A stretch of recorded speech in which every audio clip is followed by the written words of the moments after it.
On Christmas night, 1883, Clara Whitfield pressed her last coin into a child's frozen palm and told him to go home to his mother. She had nothing left, no money, no shelter, no man waiting at the end of the platform. The man who had promised to marry her had looked her over, turned his back, and walked away without a single word. Clara stood alone in the snow, holding an empty carpet bag, watching the last train disappear into the dark. If this story moves you, please subscribe to our channel and follow Clara's journey all the way to the end, and drop a comment telling us what city you're watching from. I want to see how far this story travels. The depot at Caldwell, Kansas was near empty by the time the last passengers cleared the platform.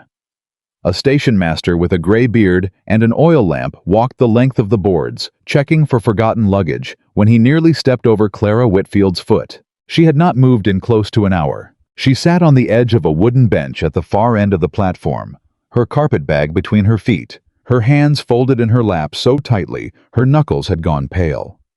The wool coat she wore was clean but thin, a teacher's coat made for cold classrooms, not open-air Kansas in December. Her dark chestnut hair was pinned back beneath a small bonnet that had seen better days. Her face was young and soft, with dark eyes that caught the light of the lamppost and held it. She was 24 years old, and she was by any honest measure a beautiful woman. She was also, by the judgment of nearly everyone in Caldwell, far too large to be beautiful. That was the word they used when they were being kind. Large. The women in the millinery shop used rounder words when they thought she couldn't hear. The men at the livery didn't bother lowering their voices at all.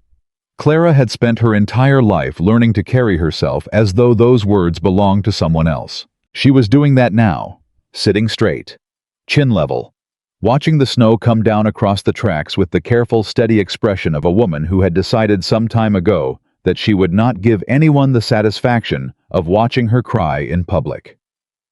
The station master stopped in front of her and held up his lamp. "Ma'am, train's been gone better than 40 minutes. "I'm aware," Clara said. "You are." He cleared his throat. "You waiting on someone?" She looked down at the carpet bag.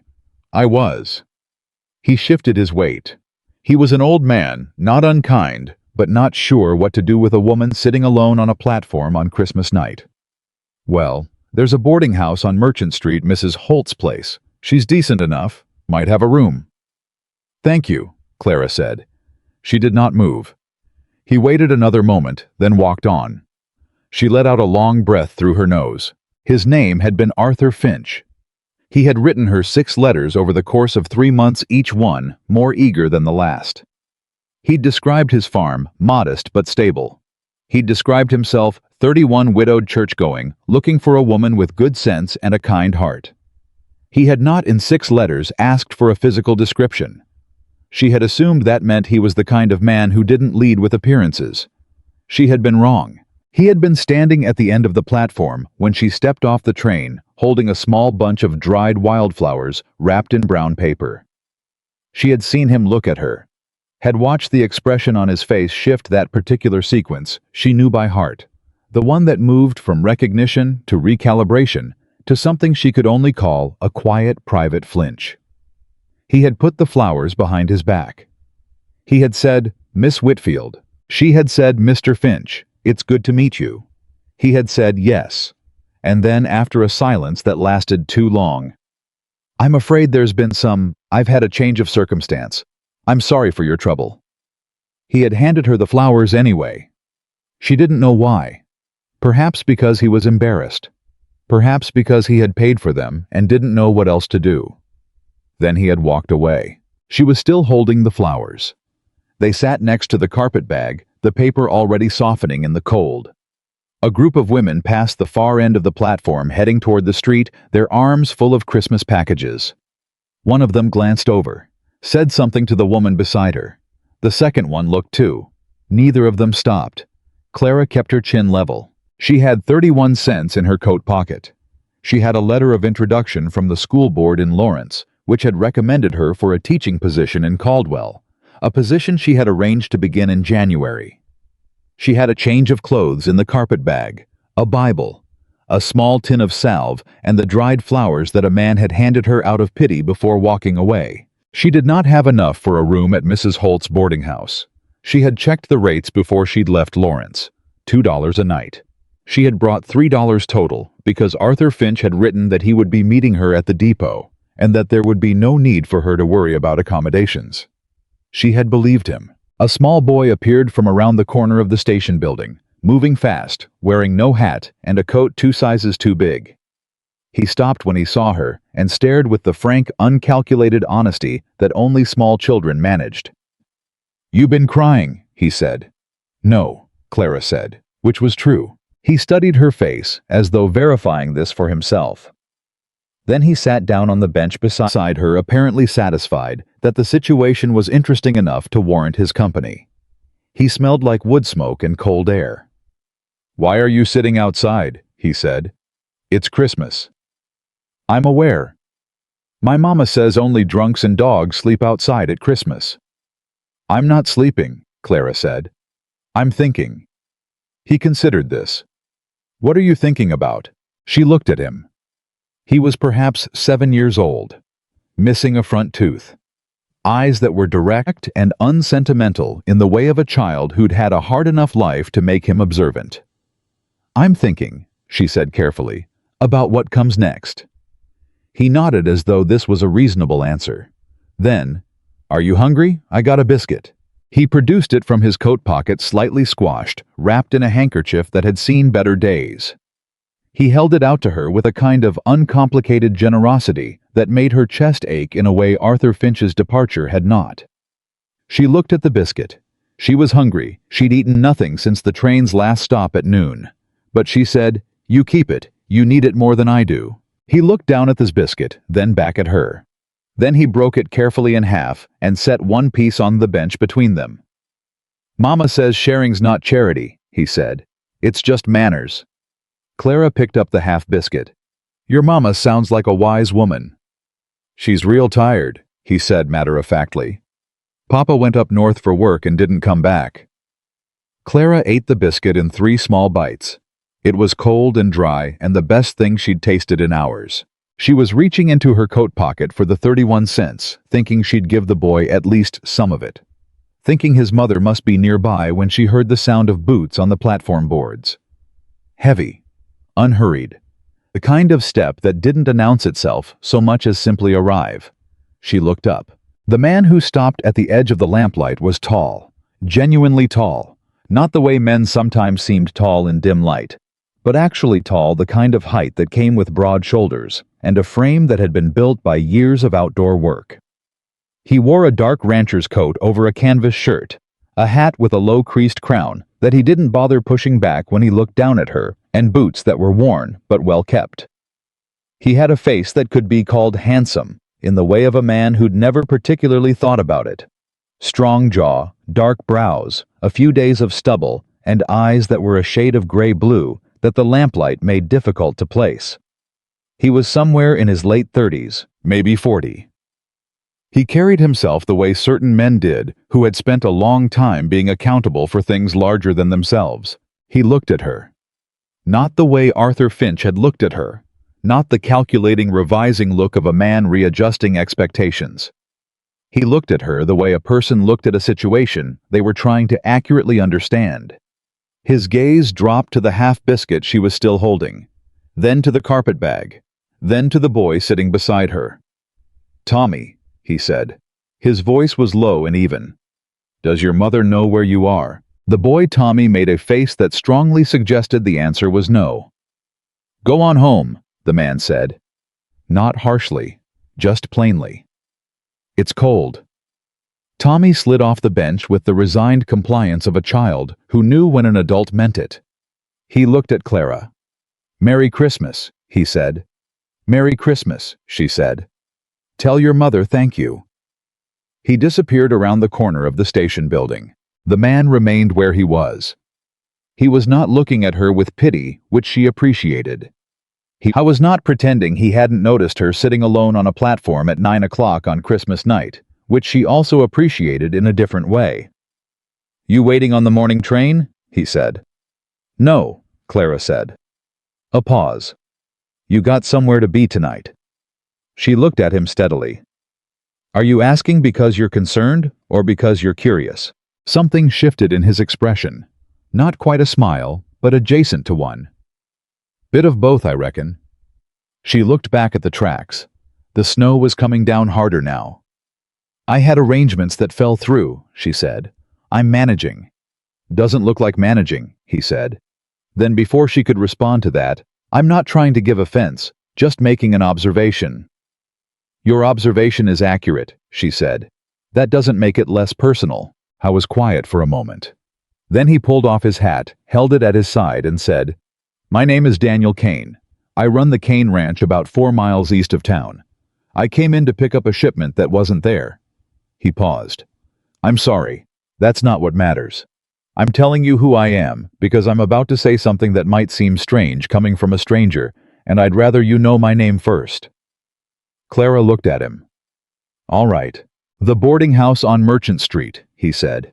Mrs. Holt, I know her. She's a decent woman and she's fair. If you need a room tonight, I can cover it. You can pay it back come January or not at all. I don't have strong feelings either way. But you shouldn't be sitting outside in this.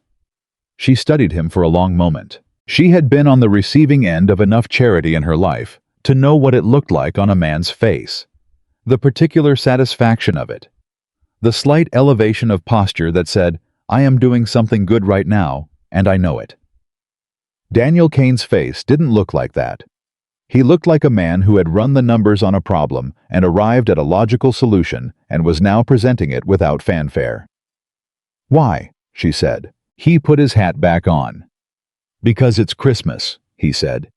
And because nobody should be sitting alone on a platform in the snow. That's not a reason, she said. That's a circumstance. He considered this. Fair enough, he said. Truth is, I know what it is to be the one sitting alone somewhere when you expected different. That's the reason. She looked at him. He didn't look away. She said, I'm Clara Whitfield. I'm a school teacher from Lawrence. I came here to meet a man who changed his mind when he saw me. She said it plainly the way she'd learned to say things that could hurt her, getting them out in the open fast before they could do more damage. I have 31 cents and a letter of introduction from the school board. I'm due to start teaching in January. I'm not destitute. I'm just temporarily without options. Something moved across his face. Not pity. Something quieter. All right, Miss Whitfield, he said. Do you want the room or not? She stood up.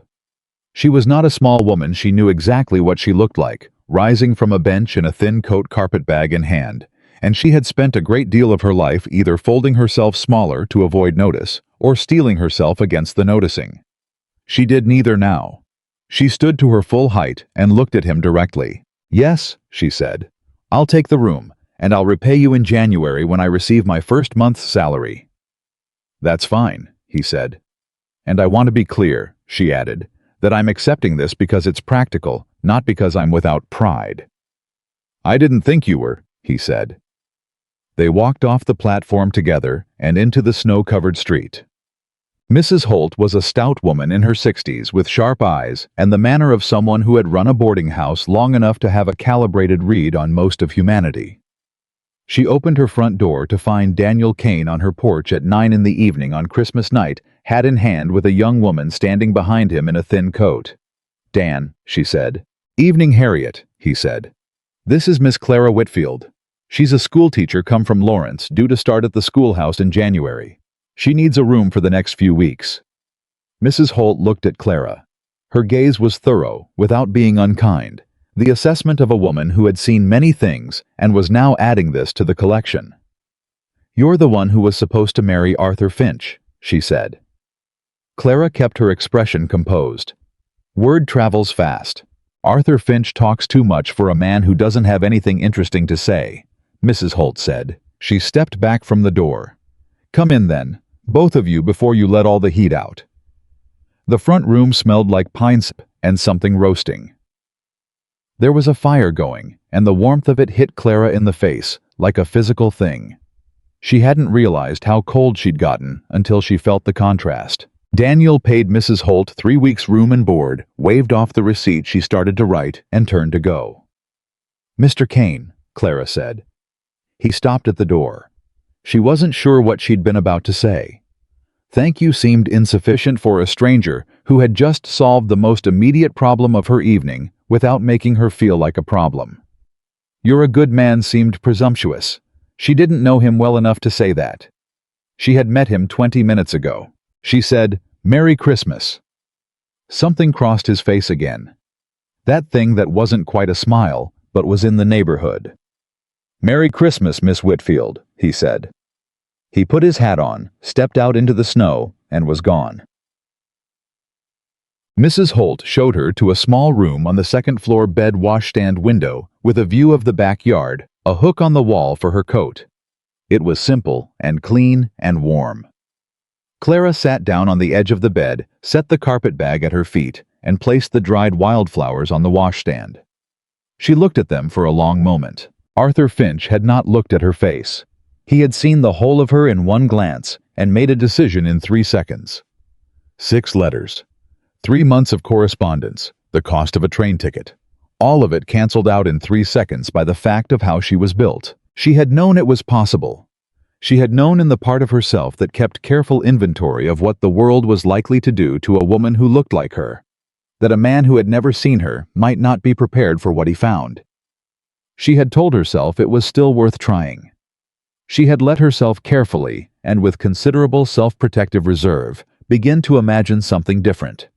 She was not going to cry about it. She was, however, going to allow herself exactly 5 minutes to sit on the edge of this bed and be furious, not at Arthur Finch, who was small and cowardly, and ultimately not worth the energy, but at the whole arrangement of the world that made it so that a woman could be everything she was, smart and capable and careful and kind, and still have it count for nothing the moment she walked into a room. She gave herself the 5 minutes. Then she washed her face at the basin, hung her coat on the hook, and began making a plan for January.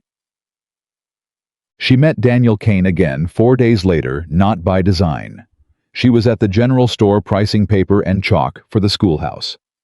The previous teacher had apparently left midterm under circumstances.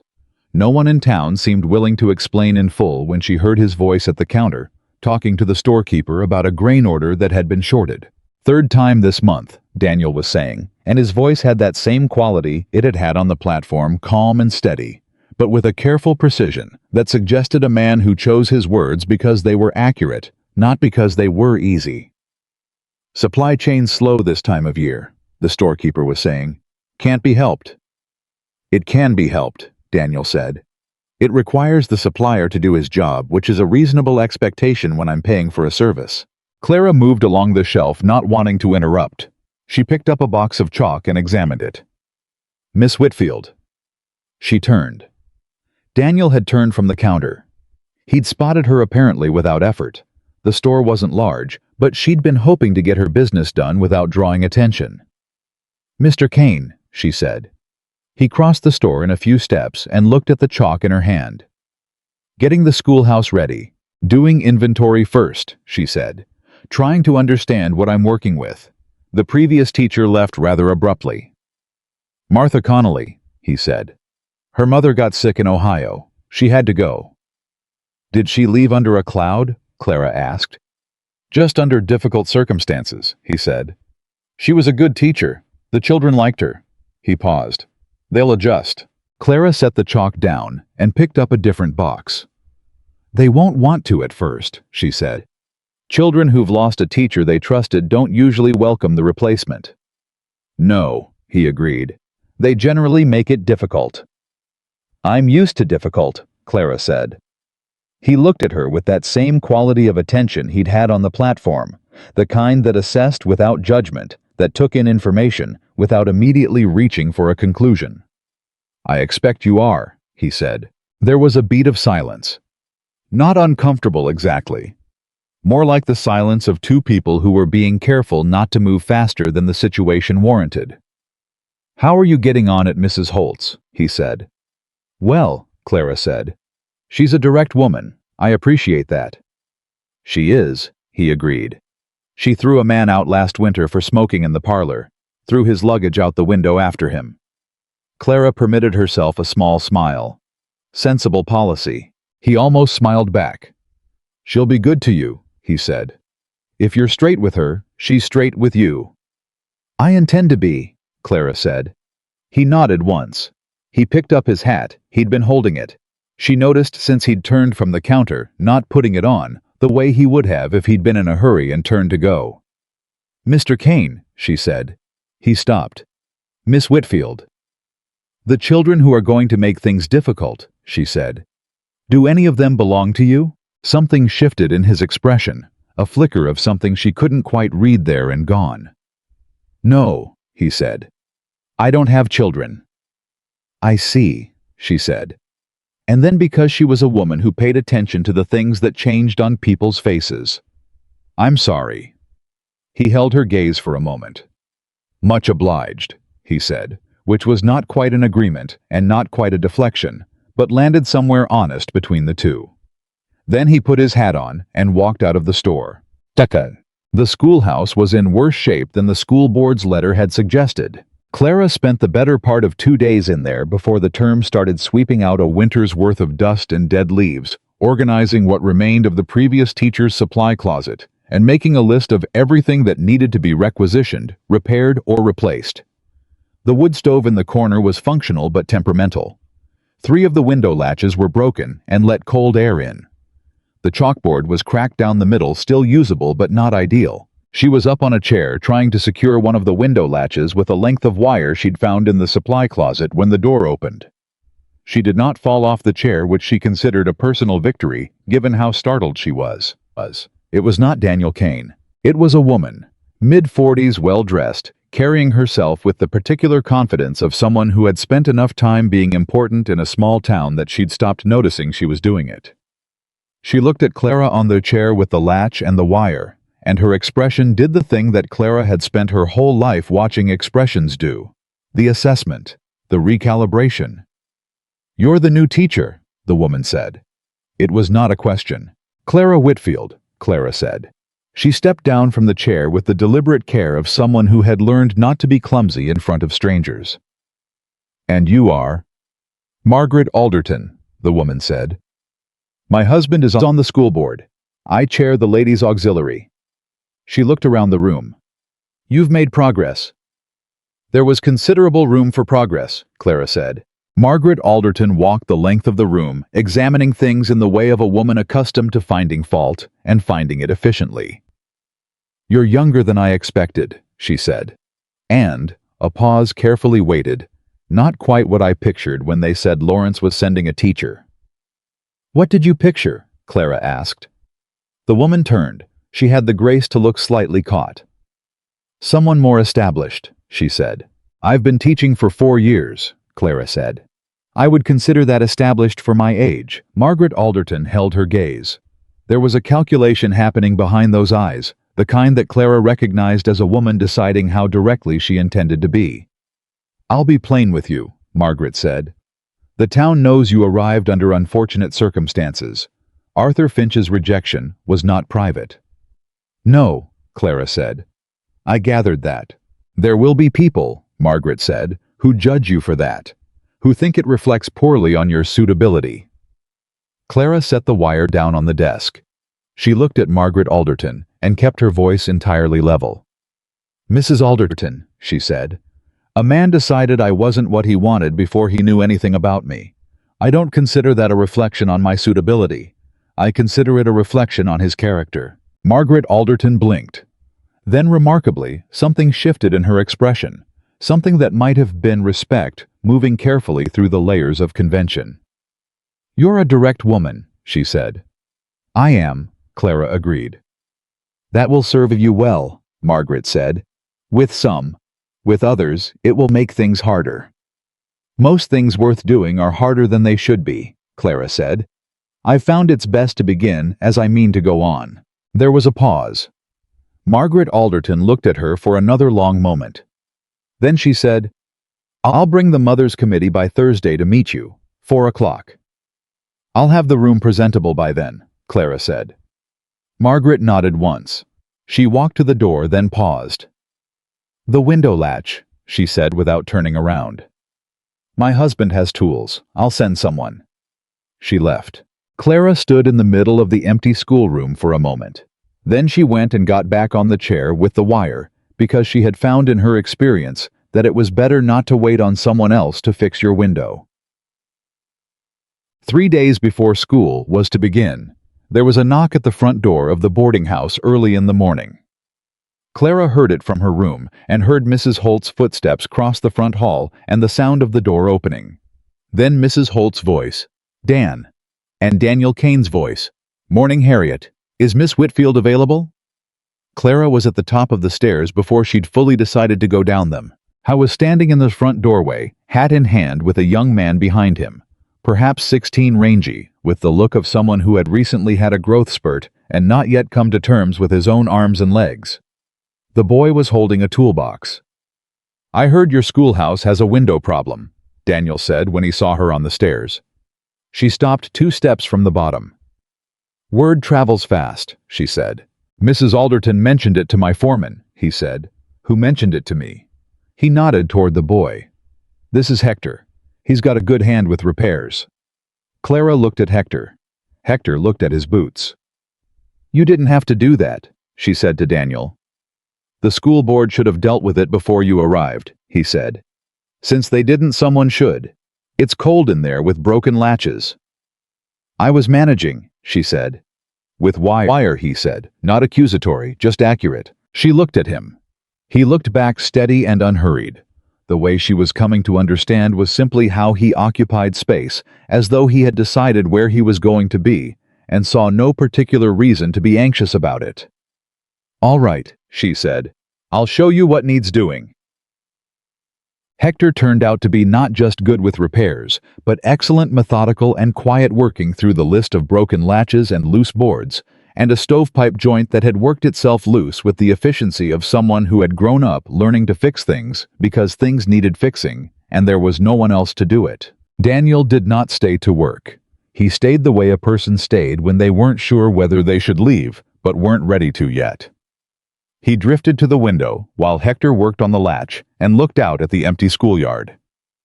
"How many students?" Clara said. 14 last year," he said. "Maybe 12 this term, depending on which families have moved on." He paused.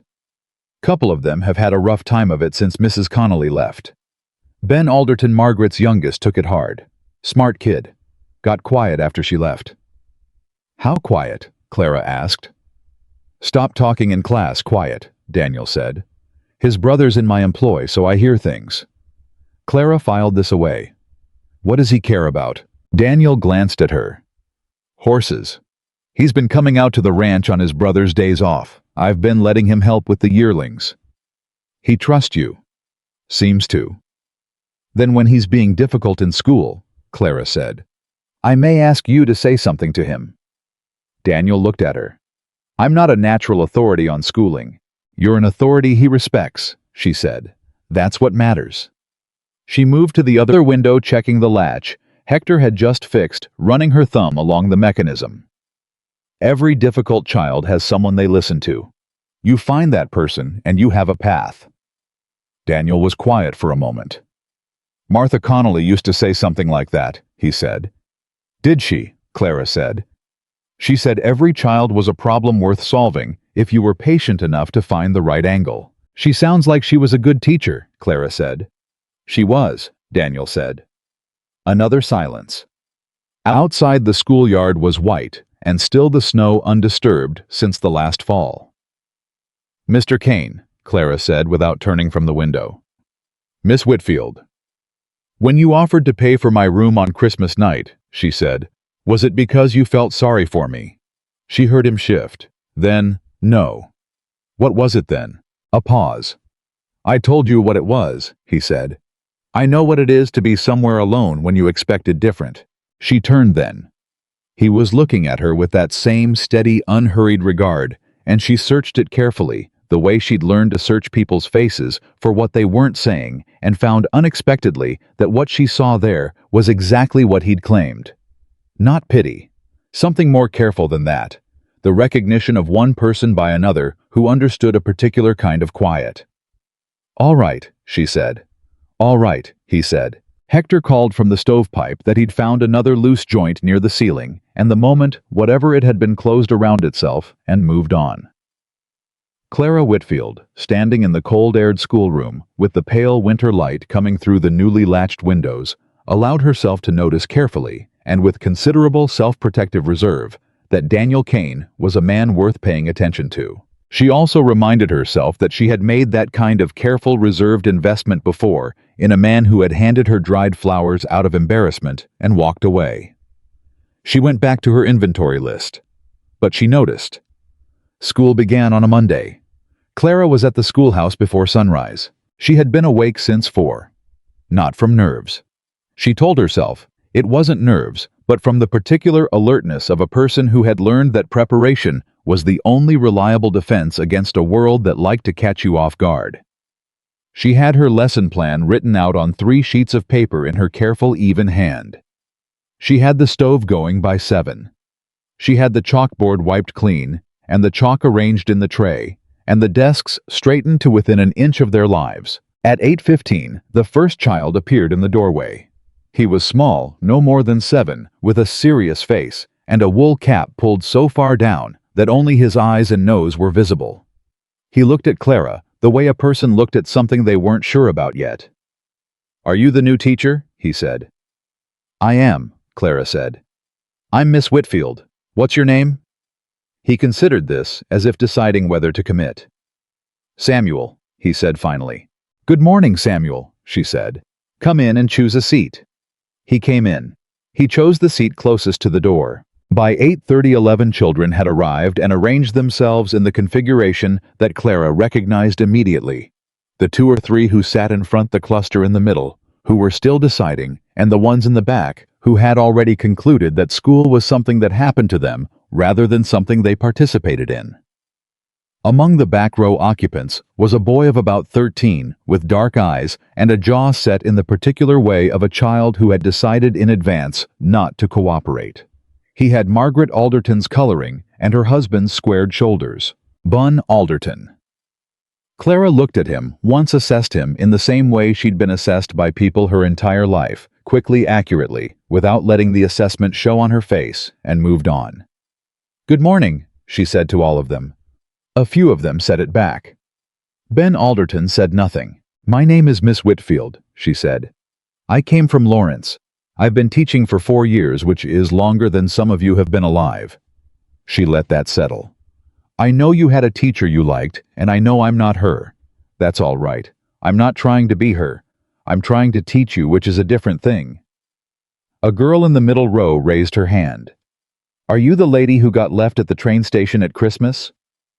The room went very quiet. Clara looked at the girl. She was perhaps 10, with a direct, curious expression that was not mean, just unfiltered in the way of children who hadn't yet learned that some information was better left unspoken. "Yes," Clara said. Another silence. Several of the children exchanged glances. "That was rude of him," the girl said. "It was," Clara agreed. "Why did he do it?" "Because he made a judgment about me before he knew me," Clara said. "That happens sometimes. It's usually a mistake." She picked up the chalk. "Speaking of mistakes, let's talk about arithmetic. I want to know what you already know so I know where we're starting." She wrote a problem on the board. Only Ben Alderton in the back row did not pick up a slate. She did not address it. Not yet.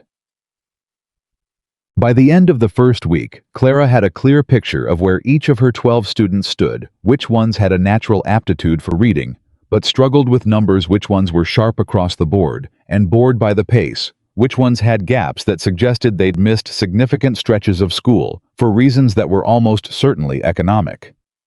She had adjusted her lesson plans accordingly, which meant she was up until 10 o'clock every night rewriting what she'd prepared, which meant she was tired in a way that was productive and therefore tolerable. She had also identified the specific configuration of Ben Alderton's resistance. I was not stupid.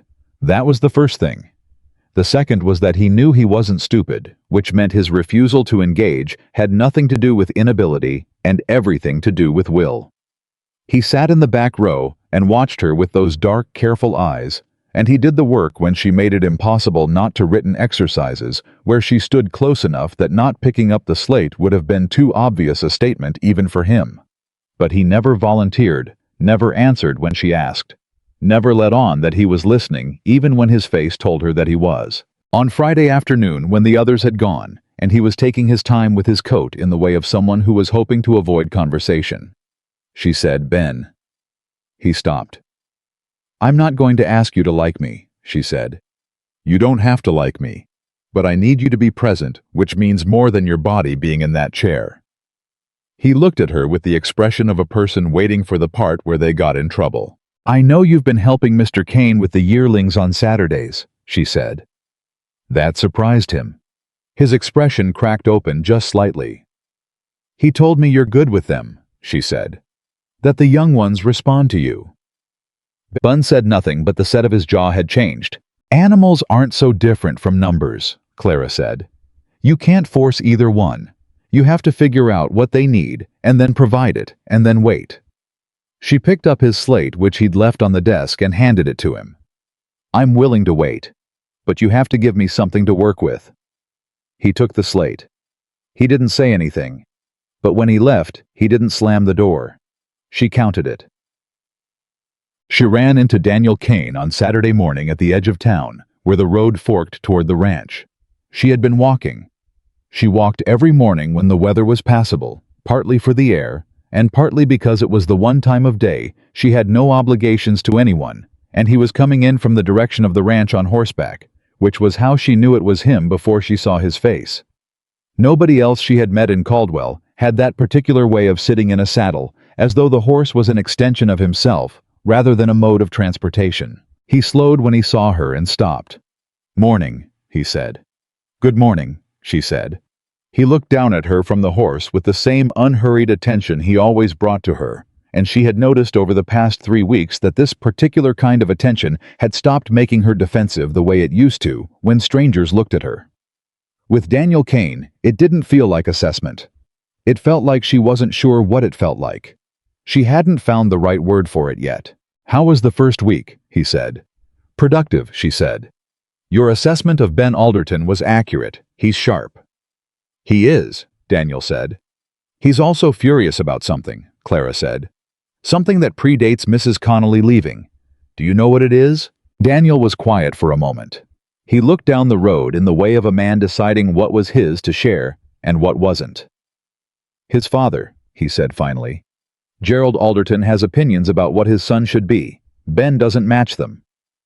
"What does Gerald Alderton want him to be?"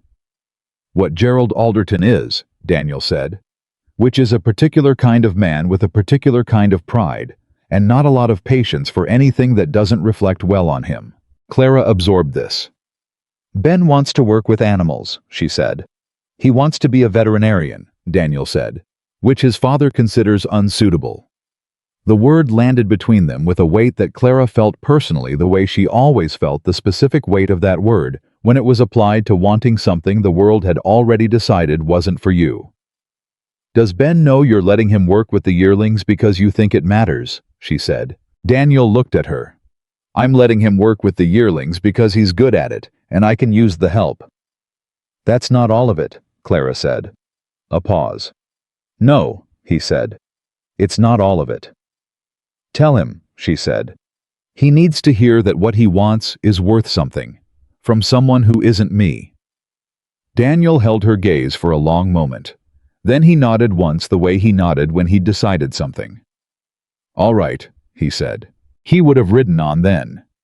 She could see him gathering the reins, but she said, "Mr. Kane," and he stopped. "How long has the ranch been just you?" she said. It was a direct question, possibly too direct. She saw something move across his face, the flicker she'd seen before in the general store there and gone. 6 years, he said. She waited. He was a man who continued talking if you gave him room and didn't push. "My wife passed," he said. "In childbirth. The child too." He said it without inflection the way a person spoke about something they had decided not to perform for other people. 6 years ago this February. The road was quiet around them. Somewhere in the distance a crow called twice and went silent. "I'm sorry," Clara said, the way she meant it. He looked at her. Then he said, You're the first person who said that in about 5 years who didn't follow it up with a suggestion about who I should remarry." "That sounds exhausting," Clara said. Something shifted in his expression. That thing that was adjacent to a smile. "It is," he said. She looked up at him. She had to look up on horseback. He had a significant height advantage, and she said, "For what it's worth, I think 6 years of running a ranch by yourself and keeping a grieving 13-year-old boy occupied on Saturdays is not nothing." He looked at her for a moment that lasted a beat longer than conversation strictly required. "Much obliged, Miss Whitfield," he said. He rode on. Clara stood in the road for a moment, the cold air on her face, and made herself walk. The invitation came on a Tuesday, delivered by Hector, who appeared at the schoolhouse door at the end of the school day with a folded note and the expression of someone who had been told to deliver it and had decided not to have feelings about this assignment. The note read, "Miss Whitfield, there is a matter at the ranch that I would appreciate your opinion on if you have time Thursday afternoon. D. Kane." She read it twice. Then she wrote back, "Mr. Kane, I have time Thursday. C. Whitfield." She handed it to Hector, who pocketed it and left without ceremony. Mrs. Holt, who had been in the hallway and who had eyes like a hawk and the social awareness of a woman who had run a boarding house for 30 years, said nothing when Clara came in. But at dinner she passed the bread without being asked and refilled Clara's coffee without comment, which was as close to an opinion as Mrs. Holt generally came. Daniel sent the wagon for her Thursday afternoon. Hector drove it. She had been to the edge of the Kane property before passing on her morning walks, but she hadn't been down the main drive, and she understood taking it in, now that the ranch was substantially larger than she'd imagined. Not extravagant. There was nothing decorative about any of it, nothing built for show. Everything was functional and solid, and clearly maintained with the same direct, efficient attention that Daniel Kane brought to everything. The house itself was large enough to be impressive and plain enough not to be. Daniel met her at the front, hat in hand. He had the look of a man who was not accustomed to receiving visitors and was doing his best to manage the awkwardness of it without drawing attention to the awkwardness. "Thank you for coming," he said. "Of course," she said. "What was the matter?" He glanced toward the barn. "It's easier to show you than explain it," he said. In the barn, 3 yearling horses were in their stalls, 2 of them calm, 1 of them clearly not. The anxious one moved in tight circles, ears back, refusing to stand still when Daniel approached. "She's been like this for 2 weeks, Daniel said. "Skittish past what's normal. Won't let me work with her." Clara looked at the horse. "Has anything changed in the last 2 weeks?" "Nothing I can identify," he said. "Has Ben worked with her?" He looked at her. "Not recently." "That might be part of it," Clara said. "If she's bonded to a particular handler and that handler's been absent, she's going to be unsettled." She moved toward the stall, slowly, not approaching, but moving parallel to it, not making eye contact with the horse. "What does he call her?" "Penny." Clara stopped. She said quietly in the direction of the stall, but without looking directly at the animal, "Penny." Just the name. Nothing else. The horse's ear rotated toward her. She said it again. "Penny." And then she was quiet, and she stood still, and she waited. Daniel said nothing. He understood she thought the value of not filling silence unnecessarily. After perhaps 2 minutes, the horse stopped circling. "You've done this before," Daniel said. "I grew up on a farm," Clara said. "Not this kind, but my father had draft horses. I learned young that the fastest way to lose an animal's trust is to need it too quickly." She could feel Daniel looking at her in that particular way of his. She did not turn around. "Bun should come back," she said. "Whatever happened with his schedule, get him back out here this Saturday." "I'll make sure of it," Daniel said. She finally turned from the stall. Daniel was watching her with an expression she hadn't seen on him before, not the steady assessment she'd grown accustomed to, but something more open, more careful, as though he'd arrived at a thought he hadn't expected. "What?" she said.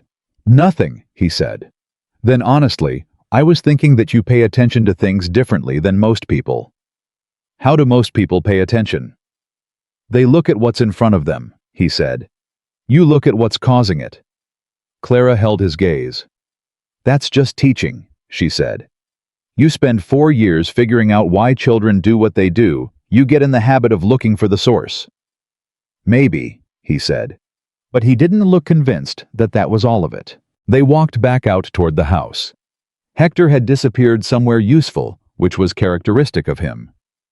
The afternoon light was coming in low and flat, the kind of winter light that made everything look simultaneously colder and more vivid.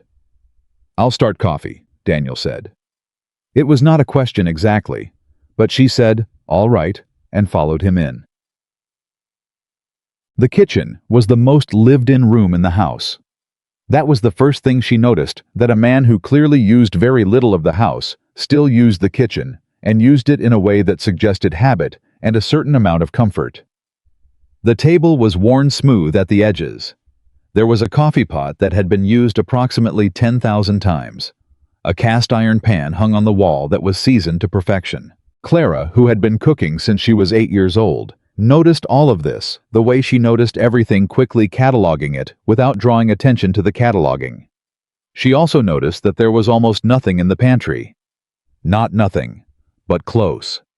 A man feeding himself and himself, only not bothering with anything that required more than minimal effort, because minimal effort was all the situation required. She said, without thinking about whether to say it, "You're not eating properly."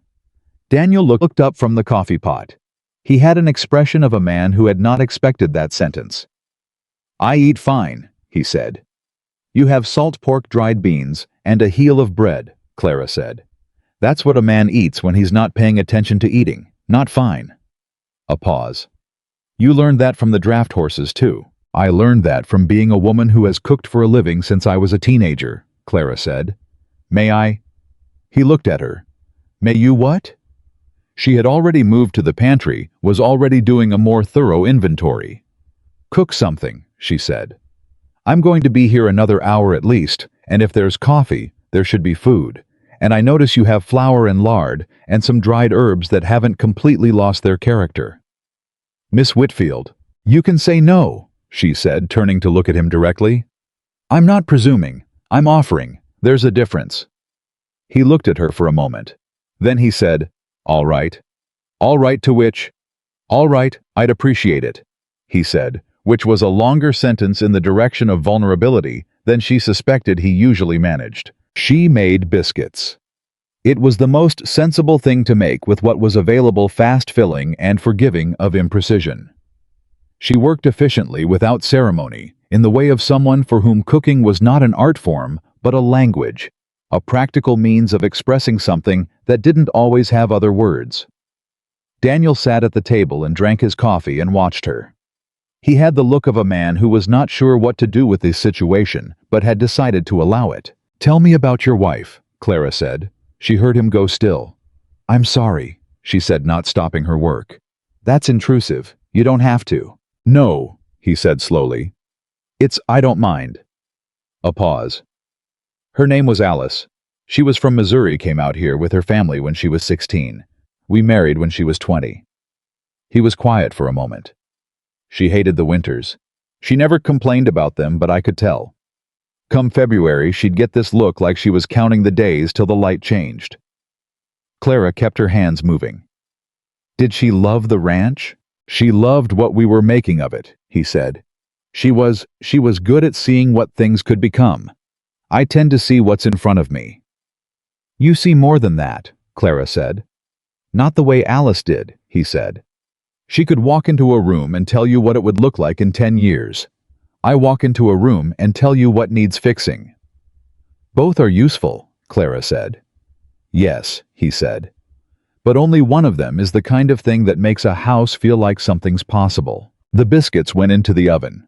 Clara washed her hands at the basin, dried them on the cloth hanging from the hook, and turned around.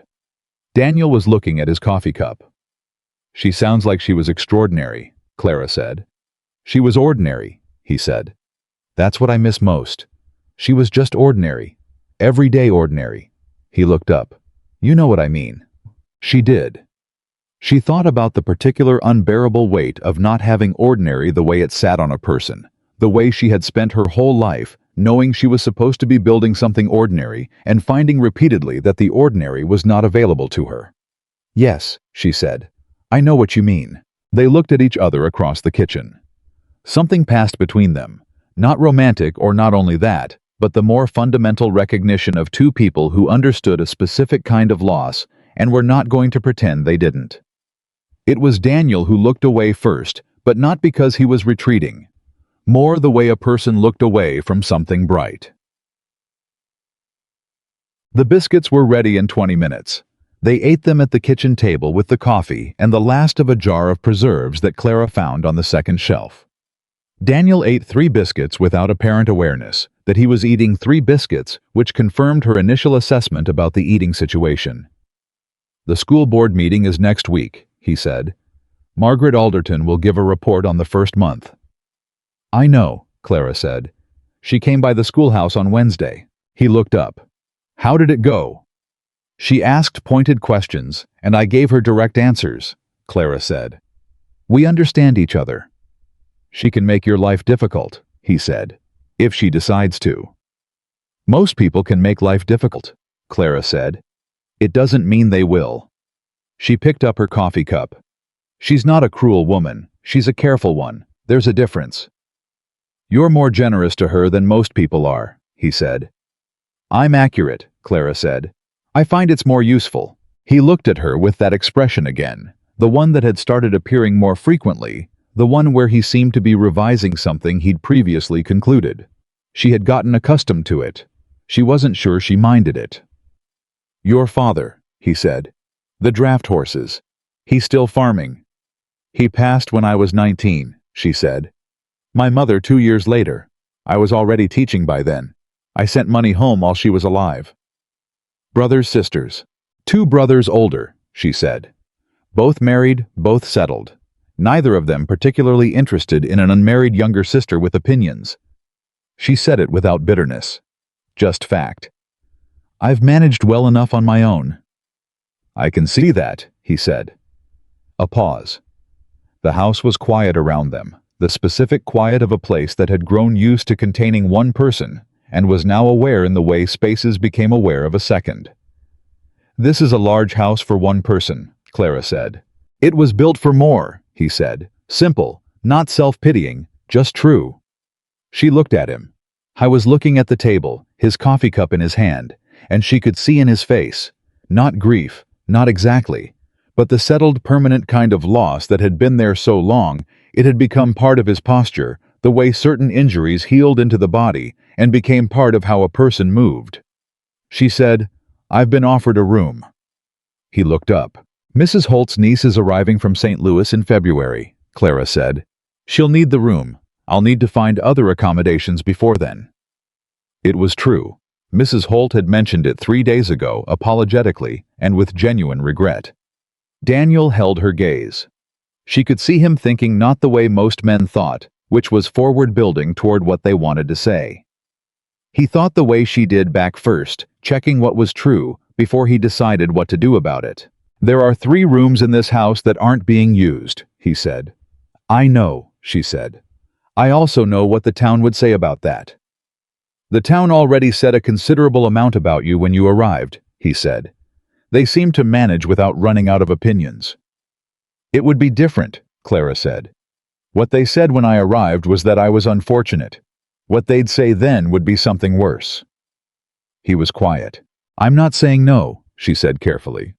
"I'm saying I want us both to understand what we'd be agreeing to, the cost of it, so neither of us is surprised later." He looked at her for a long moment. "You're the most careful person I've ever met," he said. "I've had to be," she said. "Yes," he said. "I reckon you have." She was on her way out. Coat on carpet bag she'd brought with her for the teaching materials, Hector waiting with the wagon when Daniel came to the door behind her. "Miss Whitfield." She turned. He stood in the doorway of the house and he said, "The rooms are here if you need them. The offer stands. You make the decision in your own time, and I'll abide by whatever it is." She looked at him. "And you understand what people will say." "I've been in this town for 15 years, he said. "I understand what people say. I've generally found it matters considerably less than what's actually true." She looked at him for another moment. Then she said, "I'll let you know by the end of the week." She turned and walked toward the wagon. She did not let herself turn around again. But she heard him behind her say quietly, not to her, not meant to carry, just said, "Fair enough." And she thought about the kitchen with the worn table and the coffee pot used 10,000 times, and the 3 empty rooms, and a man who had spent 6 years in a house built for more. And she thought about the particular kind of ordinary that she had been told in ways direct and indirect for most of her life was not available to a woman who looked the way she looked. And she thought maybe, just maybe. She climbed into the wagon. Hector clicked his tongue at the horse, and they rolled forward down the drive. The house grew smaller behind her. She did not look back, but she was already thinking about what she would say at the end of the week. On Friday morning, Margaret Alderton appeared at the schoolhouse before classes began. Clara was at the chalkboard. She heard the door and turned. Margaret looked not precisely worried, but braced the way a woman looked when she was carrying information she hadn't decided what to do with yet. "There's talk," Margaret said. Clara set down the chalk. "What kind?" "The kind that starts when a woman visits a widowed man's ranch alone and comes back after dark," Margaret said. "It was 6 in the evening," Clara said. "In January, 6 in the evening is after dark," Margaret said. "You know that." Clara looked at her. She was not angry, not yet. She was taking stock. "What is the substance of the talk?" "That you're positioning yourself," Margaret said. "That you saw an opportunity in Daniel Kane and you're pursuing it strategically." The word hung there. Clara let it hang for a moment. "And what do you think?" she said. Margaret looked at her directly, the honest, straight-on look of a woman who had decided to be square. "I think you're a practical woman who needed accommodations and who has made a useful connection," she said. "I also think the town won't see it's that way, and that Daniel Kane's reputation is it matters in this community. He's done a great deal for people here." "I know that," Clara said. "Then you'll understand," Margaret said carefully, "that if you move into that house, there are people who will make it their business to make both your lives very difficult." Clara was quiet for a moment. Then she said, "Mrs. Alderton, may I ask you something directly?" "You may." "Do you believe I have honorable intentions toward Daniel Kane?" Margaret held her gaze for a beat. Then, "I believe you are an honorable woman, yes." "Then I would appreciate it," Clara said, "if you would be willing to say so when the time comes." Margaret blinked. She had not expected that. Clara could see her processing at the shift from delivering a warning to being recruited as an ally and the particular experience of realizing that the woman she'd come to caution had already thought 3 steps ahead. "You're not going to make the cautious choice," Margaret said. It wasn't quite a question. "I haven't decided yet," Clara said. "But when I do decide, I'll make the honest choice. Those are usually the same thing." Margaret looked at her for another long moment. Then she said, "My Ben came home from school on Wednesday talking about prime factorization." Clara waited. "He hasn't come home talking about school in 4 months," Margaret said. Clara said nothing. "He set the table without being asked," Margaret said. "First time this year." She straightened her coat, the small collected gesture of a woman reassembling her composure. "I'll say what I believe when the time comes," she said. "That's what I can offer." "That's everything," Clara said. Margaret nodded once, turned and left. Clara stood in the empty schoolroom and let out a long, slow breath. The children would arrive in 20 minutes. She had a full day ahead of her and a decision to make by the end of the week, and a town that was already watching her with the particular attentiveness of people who believed they knew what they were seeing. She picked up the chalk and turned back to the board. She was here. She had come this far. She had 31 cents and dried flowers and a man's quiet, steady voice saying the offer stands, and she was not. She was absolutely not going to let other people's expectations determine the shape of her life.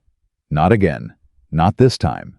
She moved into the ranch on a Saturday. She had told Daniel on Thursday evening in a note delivered by Hector, which was the communication system they had apparently settled into without discussing it. The note said, "Mr. Kane, I've made my decision. I'll take the room. Saturday morning if that suits. C. Whitfield." His reply came back within the hour. "Saturday suits fine. D. Kane." Mrs. Holt helped her pack.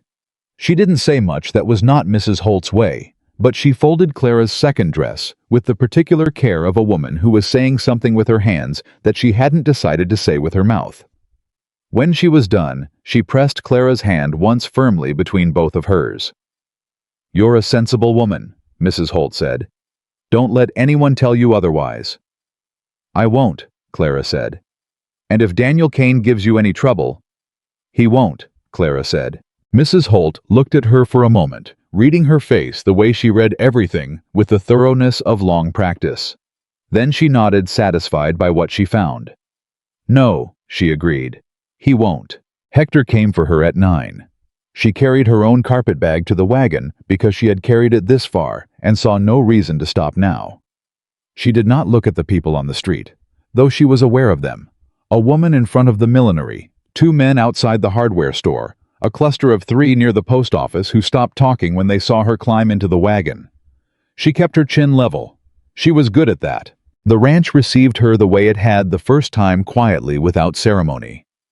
Daniel met her at the door, took her carpet bag without asking, and showed her to the room at the end of the east hallway. It was clean. There was a quilt on the bed that had the look of something made with intention, the kind of stitching that took time. There was a hook on the wall for her coat, a washstand, a window that looked toward the barn. "It was Alice's sewing room," he said. Then, as if realizing how that sounded, "I cleared it out last year. It needed to be something useful." "It's a good room," Clara said. "There's a latch on the door," he said, "from the inside."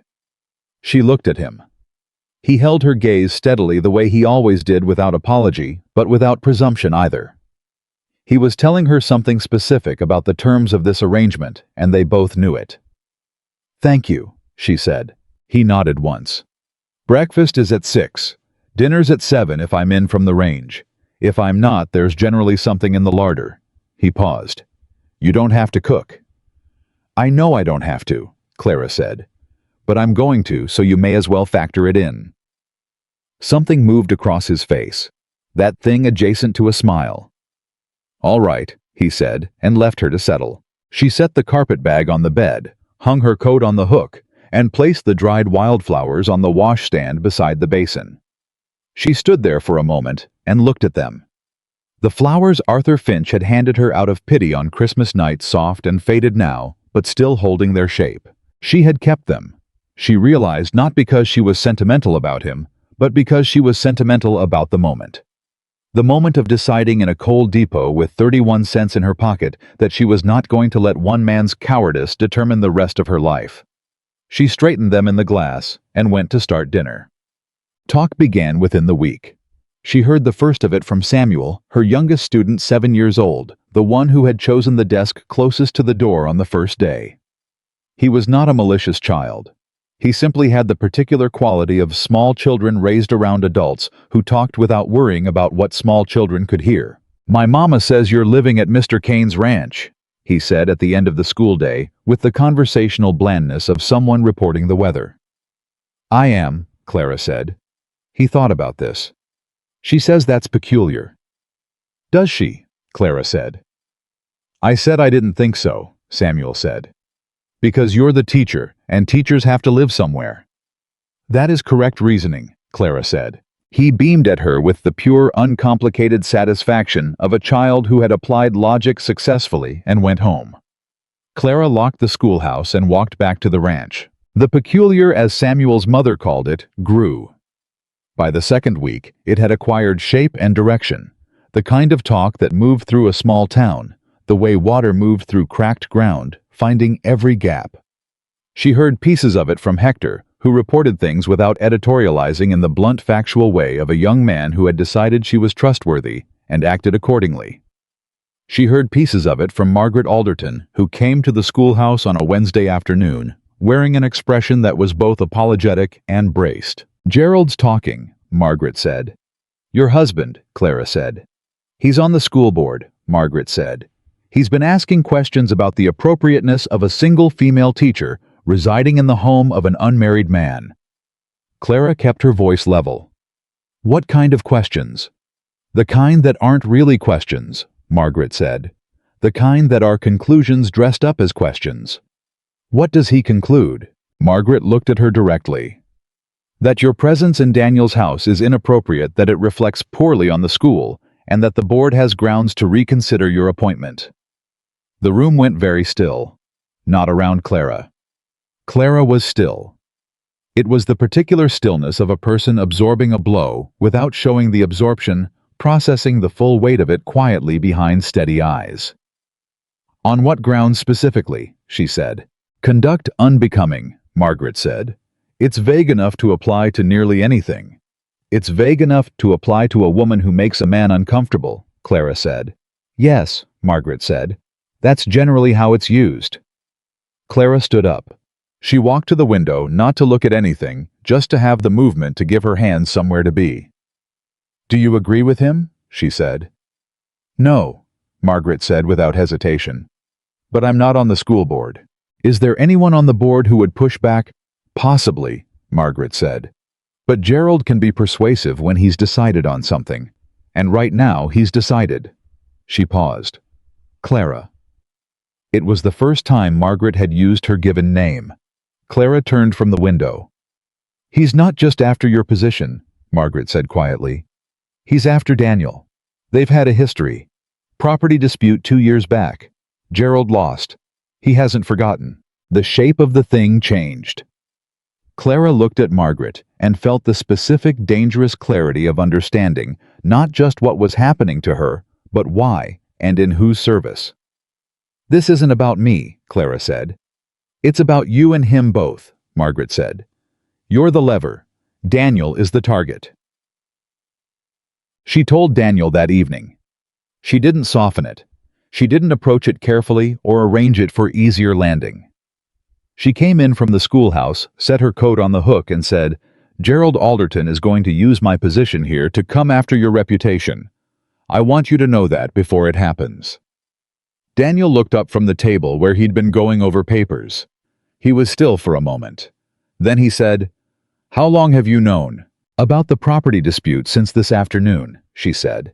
About the fact that this was coming since the day I moved in. He set down the paper. You moved in anyway. I made a decision I believed was honest, she said. I knew there'd be a cost. I wanted to make sure you knew the cost too. He looked at her with that particular look, the one that had started appearing more frequently, the one where she could see something shifting in him, some recalibration happening behind his eyes. You're telling me this so I can ask you to leave, he said.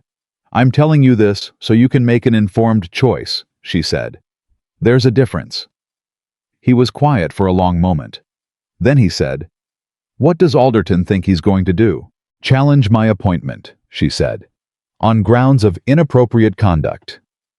There's been no inappropriate conduct, Daniel said.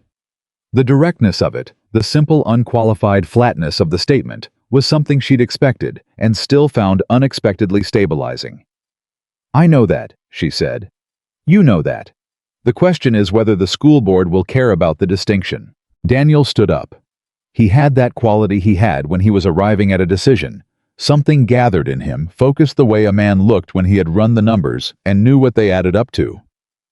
I'll go see Jim Hartwell tomorrow, he said. He's on the board. He's a reasonable man. Margaret says Gerald can be persuasive. Gerald can be loud, Daniel said. That's not the same thing. He looked at her. I'm not going to ask you to leave, Miss Whitfield. Clara, she said. It came out before she'd decided to say it. He stopped. She hadn't used her given name with him before, not offered it, not asked for the shift. She watched him take it in. Clara, he said, just said it, like he was checking its weight. If you're going to go to the school board on my account, she said, I'd prefer we be past surnames. All right, he said. Then I'm Daniel. He held her gaze. And I'm not going to ask you to leave. She nodded once. She was not going to make a moment out of this. It wasn't the time, and she was too careful a person to let emotion run ahead of circumstance. But she let herself privately feel the specific rare relief of a man saying, I'm not sending you away, and meaning it without condition. Good, she said. I'll start dinner. The school board meeting was the following Tuesday. Clara was not invited. That was not how school board meetings worked. The teacher was not present while her employment was discussed, which had always struck her as a particularly tidy piece of absurdity, the person most affected being the person with the least voice in the matter. She taught her classes, walked home to the ranch, and waited. Daniel came home late. She heard the wagon at 9 o'clock, heard him in the barn, heard his boots on the porch steps. She was at the kitchen table with a lamp and the month's lesson plans spread out in front of her, which was true and also was something to do with her hands, which was the more accurate reason. He came in, hung his hat, sat down across from her. She waited. It was close, he said. 4-3. 4-3 which way? She said. In your favor, he said. Jim Hartwell and 2 others. She let out a breath through her nose, slow and controlled. And Gerald told me afterward that this wasn't finished, Daniel said. That he had concerns about the moral character of the school. Did he say that to you directly? He said it loudly in the general vicinity of anyone who was listening, Daniel said, which was more effective from his perspective. Clara was quiet for a moment. He's going to keep going, she said. Yes, Daniel said. Until he has enough people behind him to make it stick, she said. That's his way, Daniel said. He's patient when he's decided on something. He looked at her steadily. So am I. She looked at him. What does that mean for you? It means I'm not going to be run out of my own house or my own town by Gerald Alderton's version of the facts, he said. And I'm not going to let you be either. She held his gaze. The lamp between them made the room feel closer than it was warmer, and she was aware of him in the specific, inconvenient way she'd been increasingly aware of him over the past weeks. Not just as a man she respected, but as a person whose presence had stopped being an arrangement and started being something she looked for at the end of the day. She was careful with that. She had been careful with it, but she was aware. Daniel, she said. Clara, what does Gerald Alderton's version of the facts say about you? About what you want from this arrangement? He held her gaze without flinching. It says I'm a lonely widower who saw a woman in a vulnerable position and took advantage of it, he said. Which is precisely backwards and precisely the kind of story that travels well because it's simple.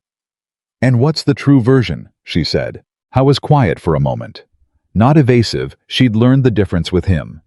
Just honest about the fact that he was choosing words for accuracy rather than convenience. The true version, he said, is that a woman sat on a platform in the snow on Christmas night and divided a biscuit with a child who didn't have much when she didn't have much either. And I've been paying attention ever since. The kitchen was very quiet. Clara looked at Daniel Kane across the lamp-lit table, and she felt something she had been carefully, deliberately not feeling for several weeks begin to move in her in a way she couldn't entirely redirect. That's a kind thing to say, she said. It's not kind, he said. It's accurate. She looked down at the lesson plans, then back up at him. I'm going to keep teaching, she said. Whatever Gerald Alderton does, I want you to know I'm not going to run. I know you're not, he said. I never thought you would. She gathered the lesson plans together, set the stack straight, and stood up. Get some sleep, she said. You were out most of the day. So were you, he said. I'm used to it, she said. She picked up the lamp and went to her room. She was aware behind her of him still sitting at the table, the way a person sat when they had more to say, and had decided this wasn't the night for it. Not because she needed to, but because the gesture of it was honest, and she believed in honest gestures. Then she sat on the edge of the bed in the dark, and let herself feel carefully and completely how much she wanted this life to be real. Gerald Alderton moved faster than they'd expected. By Thursday, there was a letter. Clara found it on the schoolhouse steps. When she arrived in the morning, no envelope, just a folded piece of paper with her name on the outside. She stood on the steps and read it, the cold morning air on her face, the children not yet arrived. It was not signed. It did not need to be. The handwriting was the penmanship of a man who had received an education and wanted you to know it, large, controlled, emphatic. A woman of your background and circumstance ought to consider what she owes to the children of this community. Their moral education cannot be entrusted to a person whose own conduct is a subject of public concern. I would encourage you to reflect carefully on whether your continued presence serves the good of Caldwell's children or only your own interests. The community is watching. She read it twice. Then she folded it, put it in her coat pocket, and went inside to start the fire. Bun Alderton came in with the others. He sat in his usual seat, not the back row anymore she'd noticed not for the past 2 weeks. He'd migrated 3 rows forward without comment, and neither had she. He had his slate, his chalk, and the beginning of an expression that suggested he might eventually, in his own time, become a person who participated voluntarily. She taught the morning's lessons. She was precise, and she was present, and she did not think about the letter in her pocket. At noon she sent the children outside for their break, and she sat at her desk and thought about the letter very hard for approximately 4 minutes. Then she took it out, looked at it one more time, and made a decision. She would not be frightened into leaving, but she would not be naive either. Gerald Alderton had the ear of 3 school board members, the confidence of a man who expected to win, and most importantly, a legitimate lever, which was the genuine fact that a woman living unchaperoned in a man's house was considered by enough people in Caldwell to be a matter of concern. She needed to remove the lever. She was thinking through exactly how to do this when the schoolhouse door opened and Ben Alderton came back in from his break 20 minutes early. He stood inside the door with the look of someone who had come in because outside had become untenable. "Ben," she said. He said, "They're saying you're going to leave." "Who is?" "The boys outside," he said. Tom Greer's older brother told him. "That my father—" He stopped. He had the expression of a boy who was furious and ashamed about what he was furious about in equal measure. "That my father is making sure you get dismissed." Clara looked at him steadily. "Is that what you want? For me to leave?" He looked at the floor, then up at her, and his face did something complicated. "No," he said. "Why not?" she said. "Because you're a real teacher," he said. The way he said it was not a compliment so much as a statement of fact, delivered with the particular conviction of a child who had thought it through and arrived there on his own. "You actually teach. You don't just stand there and recite things." "What's the difference?" she said. "You see what we're not understanding," he said. "You fix it." He paused. "Mrs. Connolly was good, but she taught the lesson. You teach us." Clara looked at Ben Alderton. Gerald Alderton's furious, sharp, horse-loving, quietly brilliant son, and felt the particular kind of gratitude that came not from being praised, but from being accurately seen. "Your father is doing what he believes is right," she said. Ben's jaw set. "He's doing what he always does," he said. "Going after someone until they give up, so he can say he was right." "Has he ever been stopped?" Clara said. A pause. "Mr. Kane stopped him once," Ben said. 2 years ago, over the East pasture land." He looked at her. "My father hasn't forgotten." "I know," Clara said. "You knew already," Ben said, realizing. "Yes," she said. "Which means you should know that what's happening is partly about me and partly about something older than me. It isn't your fault and you don't have to carry it." Bun looked at her. 14 years old, with his mother's coloring and his father's stubborn jaw and something behind his eyes that was entirely his own. A kind of clear-eyed steadiness that Clara thought was going to serve him very well in about 10 years. "Is there anything I can do?" he said. She almost said no. Then she thought about it. Actually thought about it the way she thought about problems in the classroom, looking for the right angle. "Yes," she said. "Go back outside, and when the others talk about me leaving you, say Miss Whitfield is a good teacher and she's staying. You say it plainly without argument. And then you don't talk about it anymore." He looked at her. "That's it." "That's it," she said. "The most effective thing you can do in a conversation that's meant to make you feel small is to refuse to feel small. Say the thing that's true, say it once, and don't justify it." Bun considered this with the seriousness he brought to things he actually cared about. Then he said, "Okay." He went back outside. Clara returned to the problem. She went to see Jim Hartwell herself. She knew it was irregular. She knew the proper response was to let Daniel handle the board relationships, to operate through the established channels and the people who operated in them naturally. She knew this, and she went anyway, because she was a woman who had spent 24 years waiting for other people to fix things that affected her directly, and had found the results inconsistent. Jim Hartwell ran the feed store on the south end of town.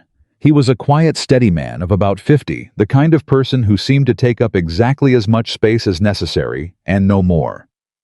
He looked up when she came in, and didn't look surprised, which she took as a good sign. "Miss Whitfield," he said. "Mr. Hartwell," she said. "I'd like to talk to you about the school board meeting." "I figured you would," he said. She told him what she knew. The letter, Gerald's history with Daniel, the specific way the complaint had been constructed to be about conduct while being about something else entirely. She was direct, and she was brief, and she did not ask for sympathy. She asked for one specific thing. "If Gerald calls another meeting," she said, "I want the opportunity to speak, not to defend myself. I don't believe my conduct requires defense, but to address the actual concern, which is the living arrangement, and offer a resolution." "What resolution?" Hartwell said. "One that removes his leverage without requiring me to leave the ranch," she said. "I need a few days to arrange it, but I want to know that the board will hear me before they vote if it comes to that." Hartwell looked at her for a long moment. He had the same quality Daniel had, that careful back-first way of thinking, checking what was true before deciding what to do with it. "You've got support on the board," he said. "You know that." "I know it was 4-3, she said. "I also know that's one vote from going the other way." "Yes," he said. "It is." He paused. "What are you planning, Miss Whitfield?" "I'd rather show you than tell you," she said. "Give me 4 days." He studied her. Then he said, "All right, 4 days." She thanked him, left the feed store, and walked directly to the ranch. Daniel was in the barn when she came in. He looked up. "I went to see Jim Hartwell," she said. He set down what he was holding. He looked at her with that expression, not quite surprised, more the look of a man recalibrating an already high estimate. "Did you?" "I asked him to give me 4 days before any further board action," she said. He agreed. "4 days to do what?" Daniel said. She looked at him steadily. "To legitimize the arrangement." A silence. He understood her. She could see that he understood her, but he was working through the full dimensions of what she was saying, and she let him. "Clara," he said. "I'm not asking for anything," she said immediately. "I want to be very clear about that. What I'm proposing is a practical solution to a problem that Gerald Alderton has manufactured out of a circumstance that should have been nobody's business.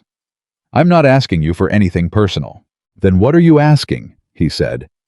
"I'm asking if you'd be willing to speak to Reverend Miles," she said. "Not necessarily to—" She stopped, organized her thoughts. "There are different ways to legitimize a living arrangement.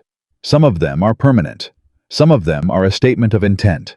I'm asking if you'd be willing to make a statement of intent publicly that removes the grounds for a conduct complaint." Howe was very still, the way he got still when he was taking something seriously.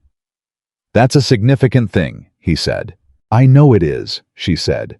"And I want to be honest with you because I've tried to be honest with you about everything. The reason I'm proposing this practically and not personally is because I don't know what you want, and I don't think it's fair to put that question on you in this circumstance with this pressure. I think you should want what you want without Gerald Alderton's interference being the reason." Daniel looked at her. He held her gaze for a long moment, and she held his, and the barn was quiet and cold and smelled like hay and horses, and she meant everything she'd said, and was also aware with the precise, uncomfortable clarity of a careful person who had finally stopped being quite careful enough that she wanted him to say something beyond the practical. That she was hoping for it. That she had been hoping for it for some time. "Clara," he said. His voice was quieter than usual. "Can I ask you something that isn't about Gerald Alderton?" She waited. "When you came here Christmas night," he said, "not to the ranch, to Caldwell, when you stepped off that train, before Finch walked away." He paused. "What were you hoping for?" The question caught her somewhere beneath her sternum. She looked at him. "What do you mean?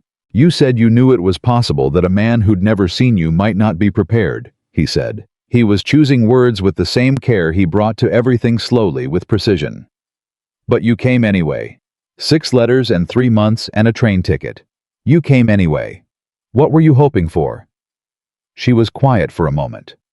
She had not been asked this, not in this way, not by anyone who was asking because they actually wanted to know. "I was hoping," she said, "for a man who looked at me and thought I was worth knowing better." She paused. "Not despite how I look, not in spite of it. Just someone who looked at the whole of me and thought it was worth the time." Daniel looked at her across the barn. He said, "I think it's worth considerably more than the time." She looked at him. Something opened in her chest that she had been keeping very carefully closed. "Daniel," she said. "I'm going to go see Reverend Miles," he said, "not to solve a practical problem." He held her gaze. "I want you to understand the difference." She understood the difference. She had spent her whole life understanding the difference between a man who did something for convenience and a man who did something because he had decided to. "I understand," she said. He nodded once, the way he nodded when he'd decided something. Then Gerald Alderton's wagon pulled into the drive. They both heard it at the same moment. Daniel's expression didn't change exactly, but something sharpened in it, went from open to present, from feeling to ready. "Stay here," he said. "I will not," she said. He looked at her. She looked back. He seemed to conclude rapidly and accurately that this was not a battle worth picking. They walked out of the barn together. Gerald Alderton was a big man, not tall like Daniel, but broad, with the confidence of someone who had been the largest presence in most rooms for most of his life. He was already down from the wagon when they came out, and he looked at the two of them coming out of the barn together, and the expression on his face confirmed everything Clara had already understood about him. "Dan," he said. He didn't look at Clara. "Gerald," Daniel said. "I came to talk," Gerald said. "Privately." "Then you should have sent a note," Daniel said. "I'd have told you there wasn't going to be anything private about it. Say what you came to say." Gerald finally looked at Clara. It was a specific kind of look, the kind that catalogued and dismissed simultaneously, that acknowledged her physical presence while treating her as something other than a person in the conversation. "The town is talking," he said, to Daniel, as if Clara were not standing 3 feet away. "The town talks," Daniel said. "It's what towns do." "About this woman living in your house," Gerald said. "About what that means. About the example it sets for the children she teaches." "The example it sets," Daniel said, "is that a woman in a difficult circumstance was offered a decent place to live by a neighbor who had the room. That's the example." "That's not what people are saying," Gerald said. "What people are saying and what's true are 2 different things," Daniel said. "You know that better than most, Gerald, given the last time we were in a dispute and you told the town I'd taken your water rights by fraud." Gerald's face went tight. "That was a legal matter." "This isn't a legal matter," Daniel said. "This is you finding a new angle." Gerald looked at Clara, directly now for the first time. "You should know," he said, "that a woman in your position, a woman who arrived here the way you did, under the circumstances you did, does not have a great deal of standing to call on when a community decides it has concerns." Clara looked at him. She was entirely still. She had had 24 years of people informing her of the limits of her standing, and she had found over that time that the most effective response was not anger and not submission, but the particular quality of absolute present, unintimidated calm. "Mr. Alderton," she said, "your son is one of the finest students I've taught in 4 years of teaching. He is intelligent, observant, and capable of extraordinary things if someone takes the time to see it." She paused. "I see it. I wonder whether you do." Gerald Alderton stared at her. She could see him deciding whether this was a deflection or a threat or something else entirely, and arriving, she thought, at the correct conclusion that it was none of those things. It was just the truth delivered without apology from a woman who had decided she was not going to let this man speak to her as if she weren't in the room. The silence stretched for 4 long seconds. Then Daniel said quietly and with great finality, "You should go, Gerald." Gerald looked at Daniel, then at Clara. Then he turned, climbed back onto the wagon, and drove away. Clara watched him go. She stood very still until the wagon turned out of the drive and the sound of it faded down the road. Then she said, "He'll come back." "Yes," Daniel said. "Worse next time." "Probably," Daniel said. She turned and looked at him. He was watching her with that look, the open one, the one she'd seen in the barn that still hadn't fully closed. "Still going to see Reverend Miles," she said. "Tomorrow morning," he said, without hesitation. She nodded once. She was going to say something practical, something about dinner, about the time, about the lesson plans she still had to finish. She had the sentence ready.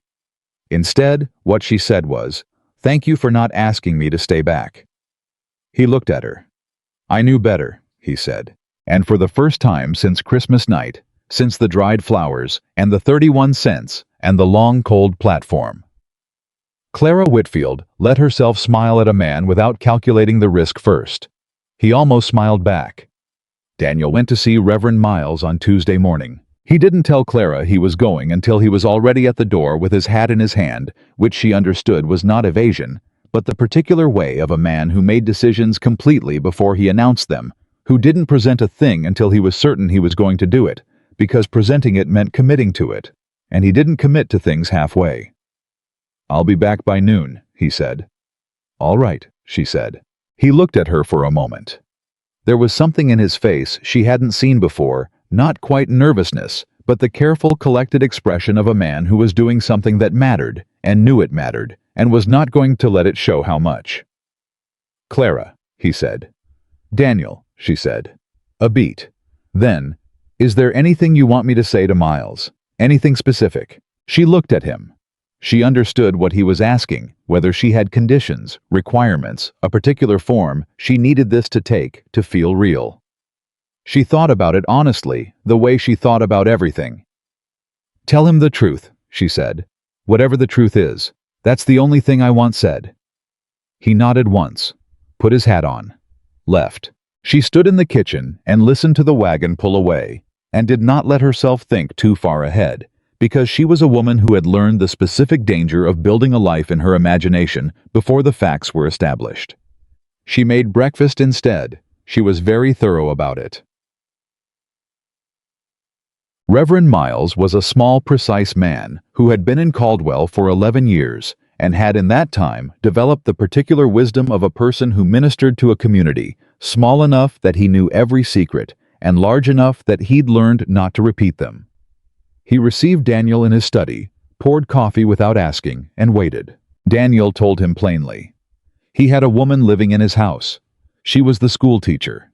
She had come to Caldwell under difficult circumstances. She had conducted herself with complete honesty and integrity, and Gerald Alderton was using the arrangement to come after both of them, for reasons that had more to do with an old land dispute than with anyone's actual moral welfare.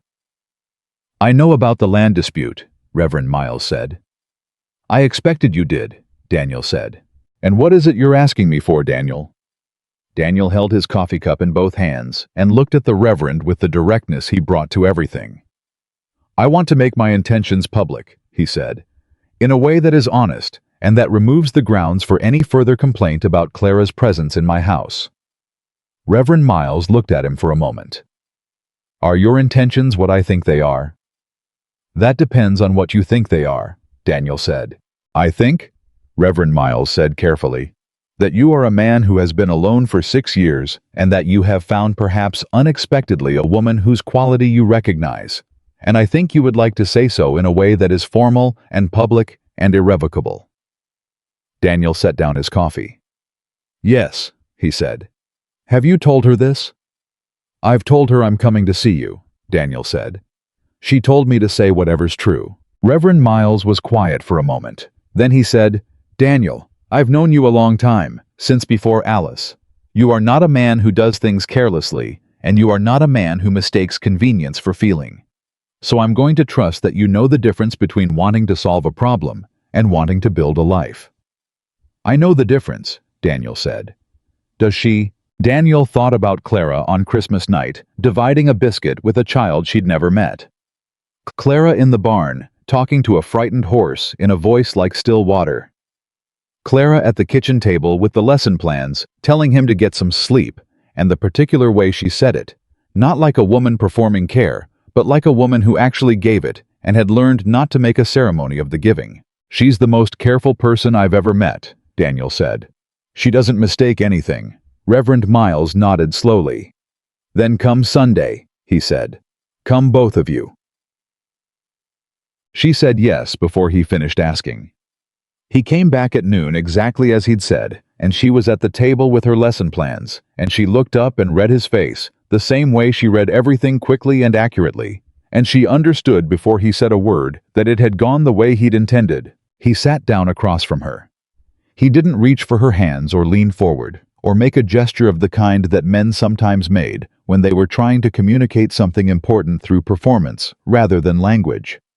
He just sat and looked at her and said, "Reverend Miles would like us there Sunday, if you want to come." "If I want to," she said. "You told me to say whatever's true," he said. "I did. What comes next is your decision." She looked at him. "Daniel, what exactly did you tell him was true?" He held her gaze. "That I intend to marry you," he said, "if you'll have me." The kitchen was very quiet. She had spent the morning being careful, being practical, reminding herself that circumstances could change, and that a man's stated intentions and his actual willingness to follow through were two different things, and that she had been disappointed before specifically and recently, and that she was a woman who learned from experience. All of that was true. She held all of it in one hand. In the other hand, she held 6 weeks of a man who said what he meant and meant what he said, who had not once looked at her and flinched, who had stood in a drive with Gerald Alderton and not stepped in front of her, but stood beside her, which was the more important thing. She said, "You know this town will talk. Even after Sunday they'll say it was convenient, that I needed the arrangement and you provided it. They'll say that regardless," he said. "People who have decided on a story don't generally update it because the facts change." "You're not afraid of that," she said. "I'm afraid of a great many things," he said. "Gerald Alderton's opinion isn't one of them." She looked at him. "What are you afraid of?" I was quiet for a moment. The particular quiet of a man who had been asked an honest question and was going to give it an honest answer. "That I've spent 6 years learning to want nothing," he said, "and now I want something and I'm going to get it wrong." She looked at him for a long moment. Then she said, "Daniel, I have been told my entire life that I am too much and not enough in the same breath. Too large to be desirable. Not conventional enough to be acceptable. Too direct to be comfortable." She paused. "And I came here on a train with 31 cents and dried flowers from a man who couldn't even look me in the eye, and I was going to make something out of it anyway, because that's what I do. I make something out of what I'm given." I was watching her, very still. "You are not getting it wrong," she said. "You haven't gotten a single thing wrong since you found me on that platform." He held her gaze for a long beat. Then he said, "Is that a yes?" She said, "That's a yes." Sunday came with the particular cold clarity of late February in Kansas, the kind of morning where the air was sharp and the light was thin, and everything looked more itself than usual, more real, more precise, more exactly what it was. Clara wore her best dress. It was blue wool, bought second-hand in Lawrence 3 years ago, well made and well kept. She had altered it herself twice, as her weight had shifted with the seasons and the work, and it fit her properly now, which was all she had ever asked of clothes. She pinned her hair back with the 2 tortoiseshell combs that had been her mother's. She looked at herself in the small mirror above the washstand. She looked like herself. That was all. She looked like Clara Whitfield, who had come to Caldwell on a December night with nothing much, and had made something out of it anyway. She picked up the dried wildflowers from the windowsill. She set them back down. Some things you kept, and some things you moved past, and the trick was knowing which was which.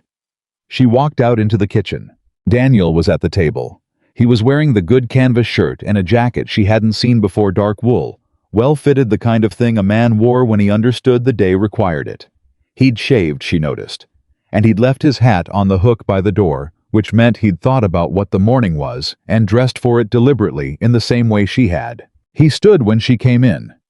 He did it without thinking, just stood automatically, and she knew from years of reading men that this particular kind of automatic gesture meant something different from the performed variety. "Good morning," she said. "Good morning," he said. He looked at her for a moment. Just looked in that way he had thorough and unhurried taking in the whole of her without apology or adjustment. "You look well," he said. "So do you," she said. They walked to town together. He drove the wagon, which was practical because it was cold, and the church was 2 miles, and also because arriving together in a wagon was a statement, and they both understood that and said nothing about it because some statements were clearest when they were made without commentary. The church was already full when they arrived. Clara had not known it would be full, she had not thought to ask, had assumed it would be a quiet, functional thing, the Reverend and a few witnesses, and the words said honestly in a plain room. But Reverend Miles had apparently mentioned it, and the town of Caldwell, Kansas, had apparently decided that this was something they needed to see. She understood it as she walked through the door. This was not just a congregation. This was a verdict. She felt it, the specific weight of a room full of people who were looking at her and who had already decided what they were looking at, and were waiting to see if the evidence would confirm or deny their conclusion. She had felt this her entire life in different rooms, and she had become over the years skilled at carrying herself through it without letting the weight show. But she felt it, and she felt something else. Daniel's hand briefly at the small of her back. Not guiding her, just present. There and then, not there, the gesture of a man who was telling her something about where he stood without making a scene of it. She kept walking, chin level, eyes forward. Reverend Miles stood at the front of the room. He had a look of quiet, settled purpose. He had seen Clara thought a great many things in 11 years, and he had arrived at some understanding about what mattered and what didn't. Gerald Alderton was in the 3rd row. He was looking at Daniel with an expression that had moved past anger into something colder and more determined. The expression of a man recalibrating, looking for a new angle. Margaret sat beside him. She was looking at Clara. When their eyes met, Margaret gave a small, precise nod, the equivalent for Margaret Alderton of a standing ovation. Bon was beside his mother. He caught Clara's eye and looked immediately at his boots, which was the 13-year-old version of the same thing. They stood before Reverend Miles. The room was very quiet. "We are here this morning," Reverend Miles said, "because Daniel Kane has asked me to hear his intentions before this community, and because he has asked Clara Whitfield to stand beside him while he does." A murmur moved through the room. Not hostile, not exactly. More the sound of a room adjusting itself to the fact that something was happening that it had not quite expected. Reverend Miles looked at Daniel. Daniel turned to face Clara. He was not a man given to public performance. She had known that from the beginning. He was a private man by nature, careful with what he revealed and to whom. Standing in front of a church full of people who had opinions about both of them. Was she understood not comfortable for him? She could see the effort of it in the set of his jaw. He did it anyway. "Clara Whitfield came to Caldwell on Christmas night," he said, and his voice was low and level, directed at her but carrying to the room. "She came on a promise that wasn't kept. She sat alone on a platform in the snow, and she gave away the last of her food to a child who needed it more. And I've been paying attention to her ever since." He paused. "She's the most honest person I've met in a long time. She doesn't do anything for show. She does things because they're true, and because they're right, and because she has the particular kind of courage that doesn't announce itself." Another pause. "I'd like to build something with her, if she'll have me." The room was very still. Clara looked at him. At this man who had run a ranch alone for 6 years with Alice's absence built into every room, who had never in 6 years looked for a way out of the solitude, who had looked at her on a Christmas platform and seen not a problem to be solved, but a person worth knowing. She said, "I'll have you." And then, because she was Clara Whitfield, and she believed in honesty, and because the room was watching, and she had decided she was done managing other people's comfort. "I want this community to know that I came here with very little, and that this man gave me a great deal, not because I needed it, but because he believed I was worth the giving. I intend to be." She looked at the room. Not at Gerald Alderton. At the room. "I'm going to teach your children. I'm going to live at this ranch. I'm going to conduct myself honestly every day. And I'm going to trust that this community is capable of judging me by what I do, not by what someone has decided I look like." The silence that followed was the kind that could go either way. Then Mrs. Holt said from the fifth row in her flat-carrying boarding-house voice, "About time." Something broke in the room. Not everyone, not Gerald Alderton, whose face had gone to stone, but enough. Enough that it mattered. The trouble came 3 hours later. They were outside after the service in the cold, clear air, and Clara was talking to Margaret when she heard raised voices from the direction of the church steps. She turned. Daniel and Gerald Alderton. Gerald was not shouting. He was too controlled for that, too aware of the audience, but his voice had an edge that carried, and Daniel was standing very still in the way he stood when he had decided not to engage, but was not going to retreat. Clara excused herself and moved toward them. "You think this changes anything?" Gerald was saying. "You think standing up in front of Miles and making a speech is going to fix what you've been doing to this community?" "I haven't done anything to this community," Daniel said. "You've been harboring a woman of questionable—" "Gerald." Daniel's voice was quiet. Just his name, but the way he said it stopped Gerald mid-sentence. "I'm going to say this once. Clara Whitfield is going to be my wife. She is a better teacher than this school board deserves. She is an honest woman, and she has conducted herself with more dignity in 8 weeks than most people manage in a lifetime. Whatever argument you have with me about the East Pasture, about the water rights, about anything, it's between you and me. You leave her out of it." Gerald looked at him. Then at Clara, who had arrived at Daniel's side and was looking at Gerald Alderton with the calm, clear, patient expression of a woman who had been in this specific position before, in front of a person who had decided to use her to hurt someone else and had learned exactly what it required. "You're making a mistake," Gerald said to Daniel. "I've made mistakes," Daniel said. "This isn't one of them." Gerald looked between them. Clara could see him calculating the specific arithmetic of a man deciding whether he had enough to press further, or whether the room had shifted in a way that made pressing counterproductive. His eyes landed on Clara. "You think you've won something," he said. "I think," Clara said, "that I've been here 8 weeks and I've taught your son long division and helped him understand that wanting to be a veterinarian isn't shameful. I think that's more useful than whatever it is we're doing right now." Gerald's face did something complicated. She watched the way the mention of Ben worked on him, not dissolving anything but finding a crack. "My son is none of your business," he said. "Your son is my student," she said. "Which makes him exactly my business, and I take that seriously." She held his gaze. "Mr. Alderton, I'm not your enemy. I understand that you have a dispute with Daniel that has nothing to do with me. I understand that I was a convenient angle. I'm asking you plainly to let it go. Not for my sake. For Ben's. Because that boy is going to be remarkable if someone lets him be, and right now, the person most in his way is the one who should be most in his corner." Gerald stared at her. She didn't look away. She didn't soften it. She just held it the way she held everything, straight and present and without apology. He turned and walked away without answering. Clara stood in the cold and watched him go. Daniel said quietly beside her, "You didn't have to do that." "Yes, I did," she said. "Because you were about to, and it lands differently coming from me." He was quiet for a moment.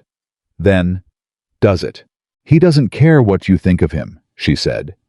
"He might care what I think of his son." Daniel looked at her. The expression on his face was the open one, the one she'd been seeing more of, the one she'd stopped pretending she didn't notice. "Clara," he said. "Daniel." "I meant what I said in there," he said. "In front of the whole town. Every word." "I know you did," she said. "You don't say things you don't mean. That's one of the first things I noticed about you." "What else did you notice?" he said. She looked at him. She considered being careful. She considered the specific habitual caution of a woman who had learned to measure out honesty in small quantities to avoid the particular pain of having given too much to someone who wasn't going to give it back. Then she decided she was finished being careful. She had been careful for 24 years. She had been careful all the way to a train platform in a snowstorm, and careful hadn't kept her warm. "I noticed," she said, "that you looked at me on that platform and saw a person, not a situation, not an inconvenience, not a category." She paused. "I noticed that you took your hat off before you spoke to me, which is a small thing, but it's the kind of small thing that tells you everything about a man." He was watching her with absolute attention. "And I noticed," she said, "that when I moved into your house you showed me the latch on the door. From the inside." She held his gaze. A man who shows a woman the latch on her door is a man who understands that she has been in situations where she needed one. That kind of understanding is rarer than it ought to be. He was quiet for a moment. Then he said, "I'm sorry you've needed one." "I'm glad you understood that I might," she said. They stood together in the cold outside the church, and Caldwell moved around them.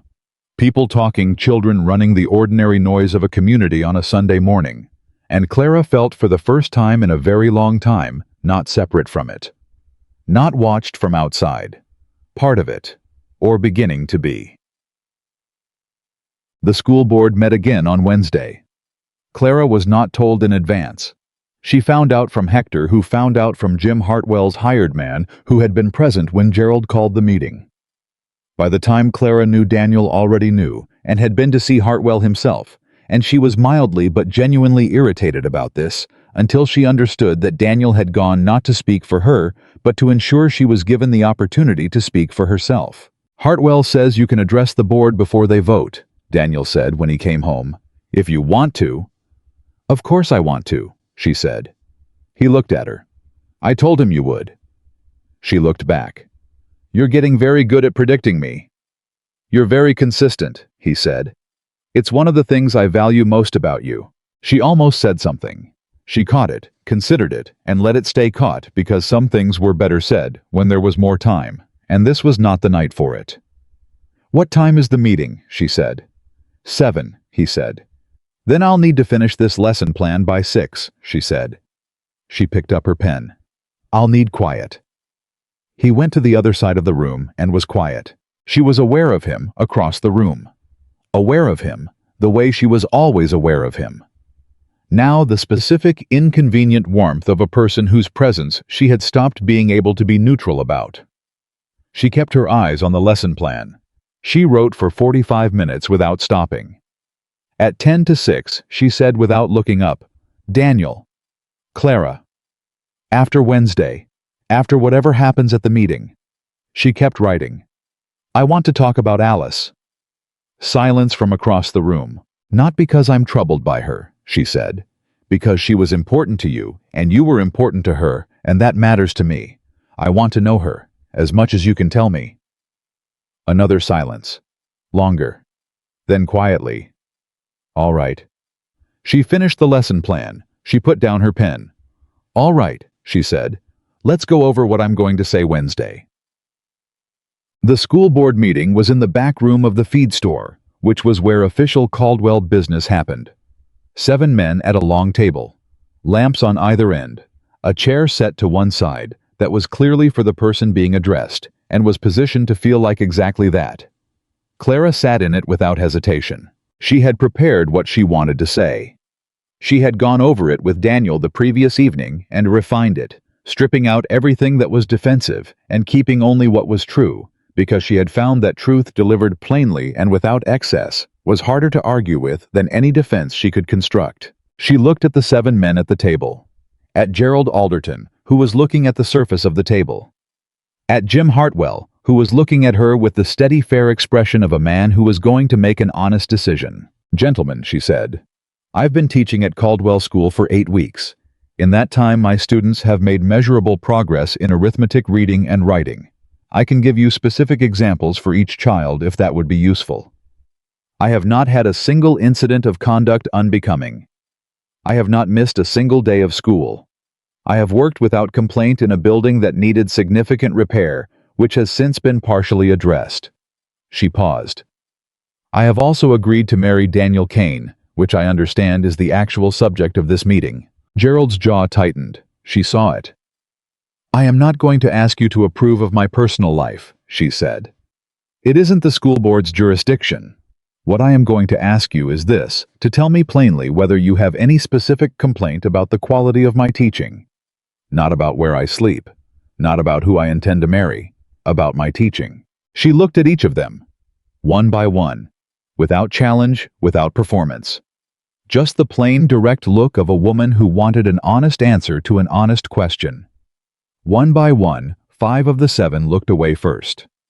Gerald Alderton looked at her and said, Your conduct outside the classroom reflects on the school. My conduct outside the classroom, she said, has been consistent with the conduct of a woman who came to this town with very little and built something through honest work. She met his gaze. I understand that you and Daniel have a history. I understand that I've been a useful angle in that history. I'm asking you, Mr. Alderton, to separate those things. Your disagreement with Daniel is between you and Daniel. My teaching is between me and these children, and it has been and it will continue to be what it should be. Gerald looked at her for a long, hard moment. She held it. She held it the same way she'd held everything since Christmas night, straight through, without flinching, with the particular quality of a woman who had decided that her dignity was not something that required anyone else's permission. Gerald looked away first. Jim Hartwell cleared his throat. Is there a motion to table the complaint? He said. Silence. Then, so moved, said the man to Hartwell's left. Seconded, said another. All in favor, Hartwell said. 5 hands went up. Gerald's did not. The man beside him did not either. 5-2. Motion carries, Hartwell said. He looked at Clara. Miss Whitfield, we're grateful for your time. She stood. She nodded to Hartwell. She did not look at Gerald Alderton. She walked out of the feed store. Daniel was waiting outside. He was leaning against the wagon with his arms folded and his hat low, the posture of a man who was calm on the outside, because he'd had years of practice being calm on the outside, and whose hands, she noticed, were not quite as relaxed as the rest of him. 5-2, she said. He closed his eyes for 1 second. Just one. Then he straightened. You're all right, he said. I'm fine, she said. Then honestly, I'm better than fine. He looked at her. The open expression fully open now, not guarded by anything. It's over, he said. Gerald won't think it's over, she said. No, Daniel agreed. But it doesn't matter what Gerald thinks anymore. He held her gaze. Are you ready to go home? Home. The word landed in her chest with a specific weight that was not sadness, but was something that had lived alongside sadness for a long time and was now separating from it. Yes, she said. They drove back in the dark, the wagon moving steadily through the February cold, and the sky above them was wide and clear and sharp with stars. And Clara Whitfield sat beside Daniel Kane on the wagon bench and felt, not for the first time since Christmas, but for the first time without reservation, that she had come to exactly the right place. She did not say this aloud. She was still in some ways a careful person, but she let herself feel it completely all the way down without qualification or defense, and that she thought was the beginning of something. 3 days later. Ben Alderton came to the schoolhouse early. She was at her desk when he appeared in the doorway 20 minutes before the others were due, holding his hat in his hands in the same way she'd seen Daniel hold his hat when he was about to say something he'd decided to say and wasn't sure how it would land. Miss Whitfield, he said. Ben, she said. Come in. He came in. He stood in front of her desk. He was 14, the age of a person who was too old to be managed and too young to manage himself, who existed in the exact uncomfortable position of knowing what he wanted and not yet having the tools to get it. My father came home Wednesday night, he said. She waited. He didn't say anything about the board, Ben said. He just came in and sat down for dinner and didn't talk. He paused. Then he asked me what we're studying in school right now. Clara kept her expression still. He's never asked that, Ben said. What did you tell him? She said. I told him we're doing fractions, Ben said. And that you explained them different than anyone else. That you said a fraction is just a question a number is asking about itself. He looked at his boots, then up at her. He said he said. It sounded like a good way to think about it. Clara looked at Ben Alderton. This serious, careful, quietly extraordinary boy who loved horses and hated fractions and was carrying the weight of a father who didn't know how to see him. Bon trato, she said. Your father is a complicated man, but he loves you. I believe that. He has a strange way of showing it, Ben said. Most people do, she said. I was quiet for a moment. Then he said, Mr. Kane told me last Saturday that I have the best natural instinct with horses he's seen in 20 years. He told me the same thing, Clara said. Something moved in Ben's face, something young and bright and not yet defended. Did he? He did, she said. He doesn't say things he doesn't mean. You know that. Yes, Ben said.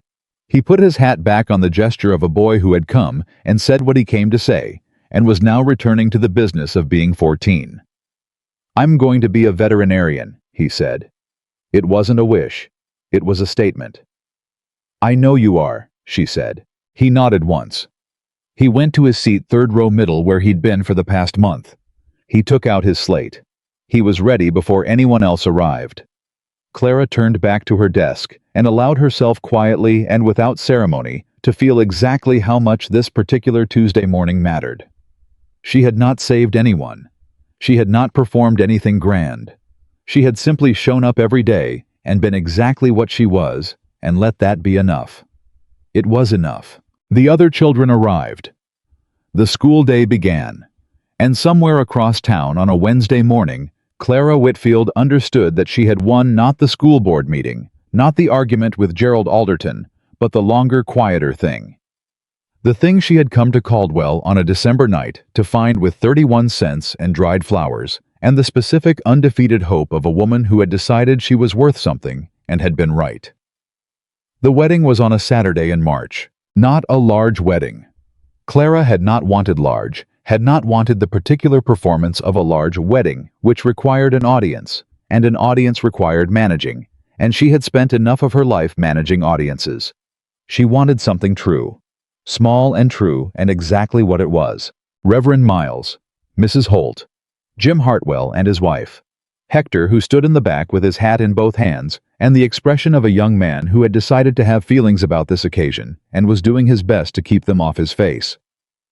Margaret Alderton, who came alone and sat in the front row and wore an expression of such composed, deliberate dignity that Clara understood it was an act of courage coming without Gerald coming at all. Bun Aldern came too. He slipped in just before it started, took a seat beside his mother, and looked at the floor. The way he looked at the floor when something mattered to him, and he didn't know what to do with the mattering. Clara wore the blue wool dress. She had considered buying something new, had gone so far as to look at fabric at the general store, and had concluded that the blue dress was honest, and the blue dress fit her, and the blue dress had been with her since Lawrence, and that felt right. She pinned her mother's combs in her hair. She carried nothing. Daniel was waiting at the front of the room. He had worn the dark wool jacket again. He was standing the way he always stood, straight, unhurried, occupying exactly the space he occupied without apology or performance. And when she came through the door and he saw her, something happened in his face that she had not seen before. Not the almost smile, not the steady assessment. Something that was open all the way through, that had nothing careful about it, that was simply there. Plain and complete and entirely his. She walked toward him. Her hands were steady. Her chin was level. She was not nervous, she realized, and the absence of nervousness was itself startling. She had expected to be afraid, the way she had always been afraid in the moments that mattered. The old protective fear of a woman who had learned that wanting things was the first step toward losing them. She was not afraid. She was certain. Reverend Miles said the words. Daniel said his. Clara said hers plainly, directly, without performance, the same way she said everything. She looked at him when she said them, because she meant them, and she wanted him to see that she meant them, and she could tell from his face that he did see it, that he had always been able to see her clearly, and that this was the thing above every other thing that had made her certain. When Reverend Miles said they were married, Mrs. Holt said, "Finally," in the same flat, carrying voice she'd used at the church in February.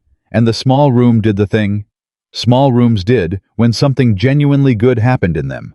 It relaxed all at once, like a breath let out. Daniel touched her face. Just briefly with the back of 2 fingers, so light it was almost not a touch at all. Then he said quietly, just for her, "Clara Kane." She looked at him. "Daniel Kane," she said back. Because it was his name, and she was saying it to him, and that was enough. The first week of marriage was ordinary. This was, Clara thought, the best possible thing it could have been. She taught on Monday. She came home and Daniel was already in from the range and had started coffee, which was new in the months of living in the house. She had always started the coffee, and the fact that he'd started it now meant something specific. Meant he was paying attention to her habits, the way she'd been paying attention to his. And she registered this without comment, and drank the coffee, and told him about Samuel's breakthrough with long division, which had involved a great deal of dramatic sighing before the breakthrough, and an expression of disbelief afterward that had made the whole class laugh. Daniel listened, the way he listened to everything completely, and without interruption, not waiting for his turn to speak, but they're actually present in the receiving of what she was saying. "He'll be all right," Daniel said when she finished. "He already is," Clara said. "He doesn't know it yet." Daniel looked at her. "You do that," he said. "See where people are going before they get there." "I see where they could go," she said. "That's different." "Is it?" She thought about it. "I think potential and destination are different things," she said. "Potential is everywhere. Destination is a choice." He was quiet for a moment. Then he said, "Alice used to say that too. Not in those words, but that." It was the first time he'd said Alice's name in conversation without being asked. Clara looked at him. He was looking at his coffee cup, and there was something in his face that was not grief anymore, or not only grief, but the more complicated thing that grief became when it had been long enough and enough good had happened alongside it. "Tell me something about her," Clara said. "Something ordinary." He thought for a moment. "She burned the biscuits every time," he said. "Every single time. She couldn't understand it. She was a good cook, everything else was fine. But biscuits." He shook his head slightly. "We had a running disagreement about whether it was the oven or her technique." "Which was it?" Clara said. "Her technique," he said. "But I never said so while she was alive." Clara looked at him. "Why not?" "Because she was proud of trying," he said. "And that was worth more than biscuits." Clara was quiet for a moment. Then she said, "She was lucky to have you." "I was lucky to have her," he said. He looked up. "I'm lucky now too." He said it simply, without decoration. The way he said things that were true. Clara held his gaze across the kitchen table. The worn table the coffee pot used 10,000 times. The cast iron pan on the wall, and felt the specific complete weight of what she had been given. Not just the room with the latch and the view of the barn. Not just the job kept and the school board voted down, and Gerald Alderton's face when she'd looked at him without flinching. All of it together, and underneath it all. This a man who told her she was lucky in the same sentence as Alice, who did not ask her to be separate from his past, or to pretend it hadn't happened, who understood that a life had to have room for everything it had actually contained. She said, "I burned the biscuits last week." He looked at her. He knew she hadn't. She made excellent biscuits. "I know," he said. "I'm telling you in advance," she said, "so you can practice your response." He looked at her for a long moment. Then Daniel Kane, who almost never smiled, smiled. Not adjacent to one. Not a thing that might become one in favorable conditions. A real one, complete and unguarded. And it changed his whole face, made him look younger and less solitary, and fully present in a way that she suspected very few people had ever seen. She filed it away carefully. It was hers, and she knew it. April brought mud and a letter. The mud was expected spring in Kansas, meant the roads turned to soup, and the ranch became an exercise in patience and dry boots. The letter was not expected, and it arrived on a Wednesday morning, addressed to Clara Kane, In handwriting she recognized immediately with a return address in Lawrence. It was from Arthur Finch. She read it at the kitchen table before Daniel came in from the barn. It was not long. It said that he had heard she had married. It said he hoped she was well. It said, and this was the part that surprised her, that she read twice to be sure she was reading it correctly, that he had been wrong to walk away on the platform, that he had known it within an hour, and hadn't had the courage to come back and say so, and that he thought she deserved to know that the failure had been entirely his. She folded the letter when she heard Daniel on the porch. He came in, saw her face, and said, "What happened?" She handed him the letter. He read it. She watched him read it, watched the expressions that moved across his face, which were in order: recognition, assessment, something controlled, and then something that was the very quiet equivalent of anger managed efficiently into stillness. He folded the letter and set it on the table. "How do you feel?" he said. She thought about it. "Smaller than I expected to feel," she said. "I thought if I ever got an apology from him, I'd feel something large, vindicated maybe, or angry. And instead I mostly feel that it was a long time ago," she said, "and that I came out of it considerably better than I would have if he hadn't walked away." Daniel looked at her. "Do you want to write back?" She thought about it. "No," she said. "There's nothing to say that isn't already said." She picked up the letter, folded it one more time. "He gave me dried wildflowers on a platform in a snowstorm and walked away. It was a terrible night, but it put me on that road at the right time to meet a man who took his hat off before he spoke to me." She looked at Daniel. "I don't have a complaint." He held her gaze. Then he said, "I'm going to take that hat off every time I speak to you for the rest of my life." She looked at him. "You're usually not wearing it indoors." "Then I'll put it on first," he said, "so I can take it off." She laughed. It came out before she'd decided to let it clean and full and undefended, the laugh of a woman who had not laughed easily for a long time and was now apparently out of practice at stopping herself. Daniel watched her laugh with an expression that was simply and completely happy. It was a plain thing. It was the best thing she had ever seen on a human face. She took the letter outside and let it go in the burn barrel. She watched it take the flame and thought of Christmas night, the platform, the cold, the 31 cents. And then she thought of the kitchen table and the coffee and the story about Alice's biscuits and the smile she'd seen for the first time last week. She thought, "I would do the whole night again. I would do every hard thing that led here." She went back inside. The twist came in May, and Clara did not see it coming. She had learned by then the rhythms of the ranch, which days Daniel came in late, which problems with the herd were seasonal, and which required attention.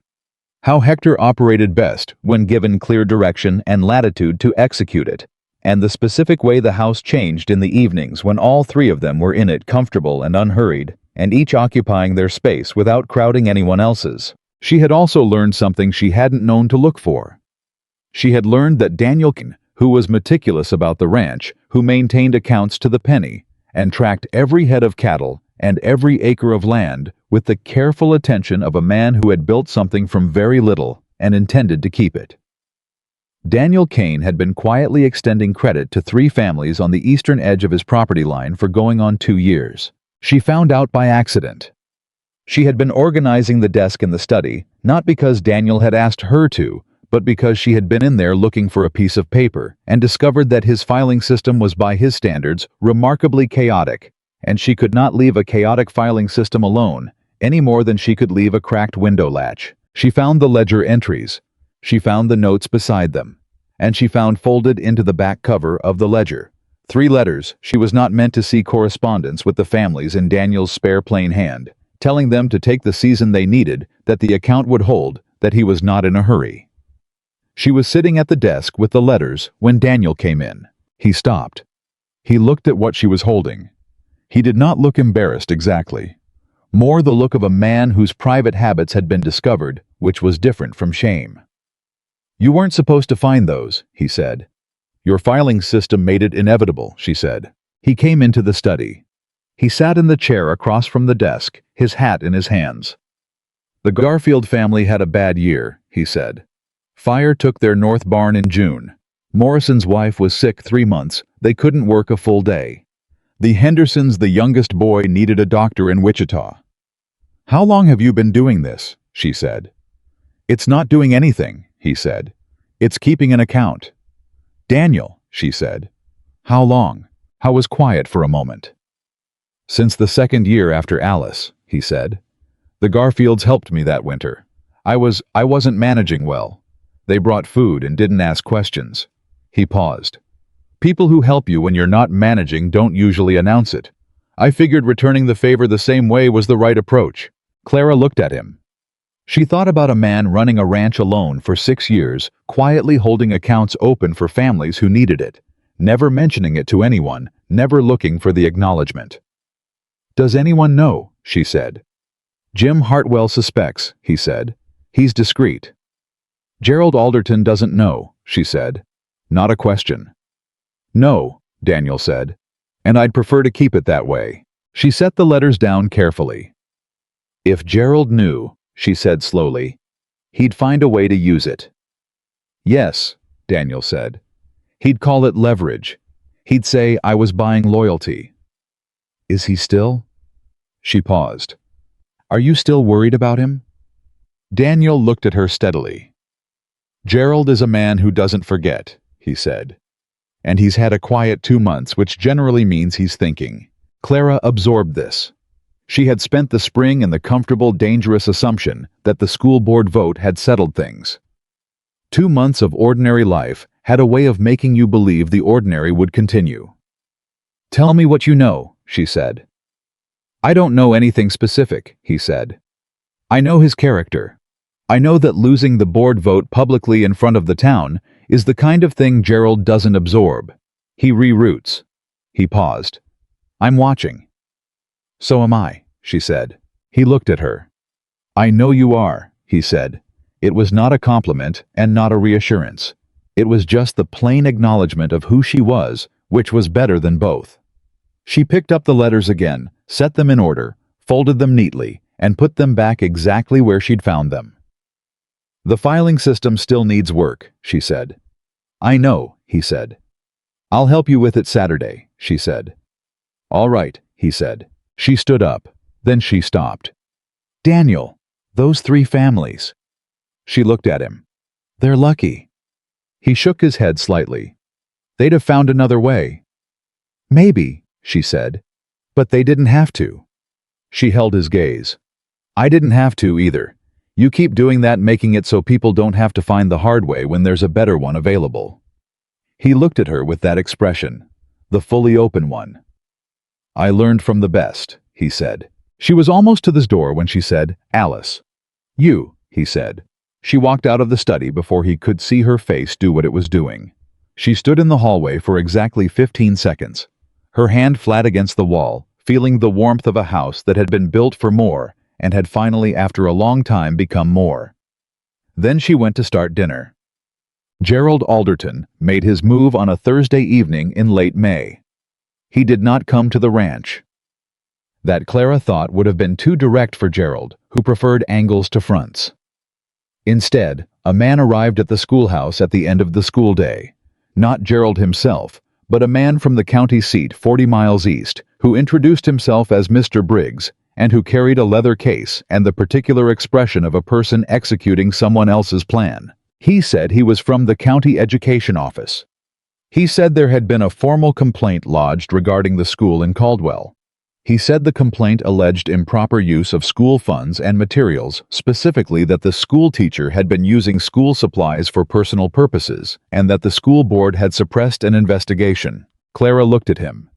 She had the letter of complaint in her hand within 2 minutes of him presenting it, and she read it completely before she said a word, because she was a woman who understood that the first thing you did when someone presented you with a weapon was understand its exact dimensions. The complaint was signed by Gerald Alderton. It was detailed, specific, and almost entirely constructed from things that had innocent explanations that Gerald had arranged to make look like something else. The chalk she'd bought from her own salary to replace what the school couldn't supply. The paper she'd brought from the ranch.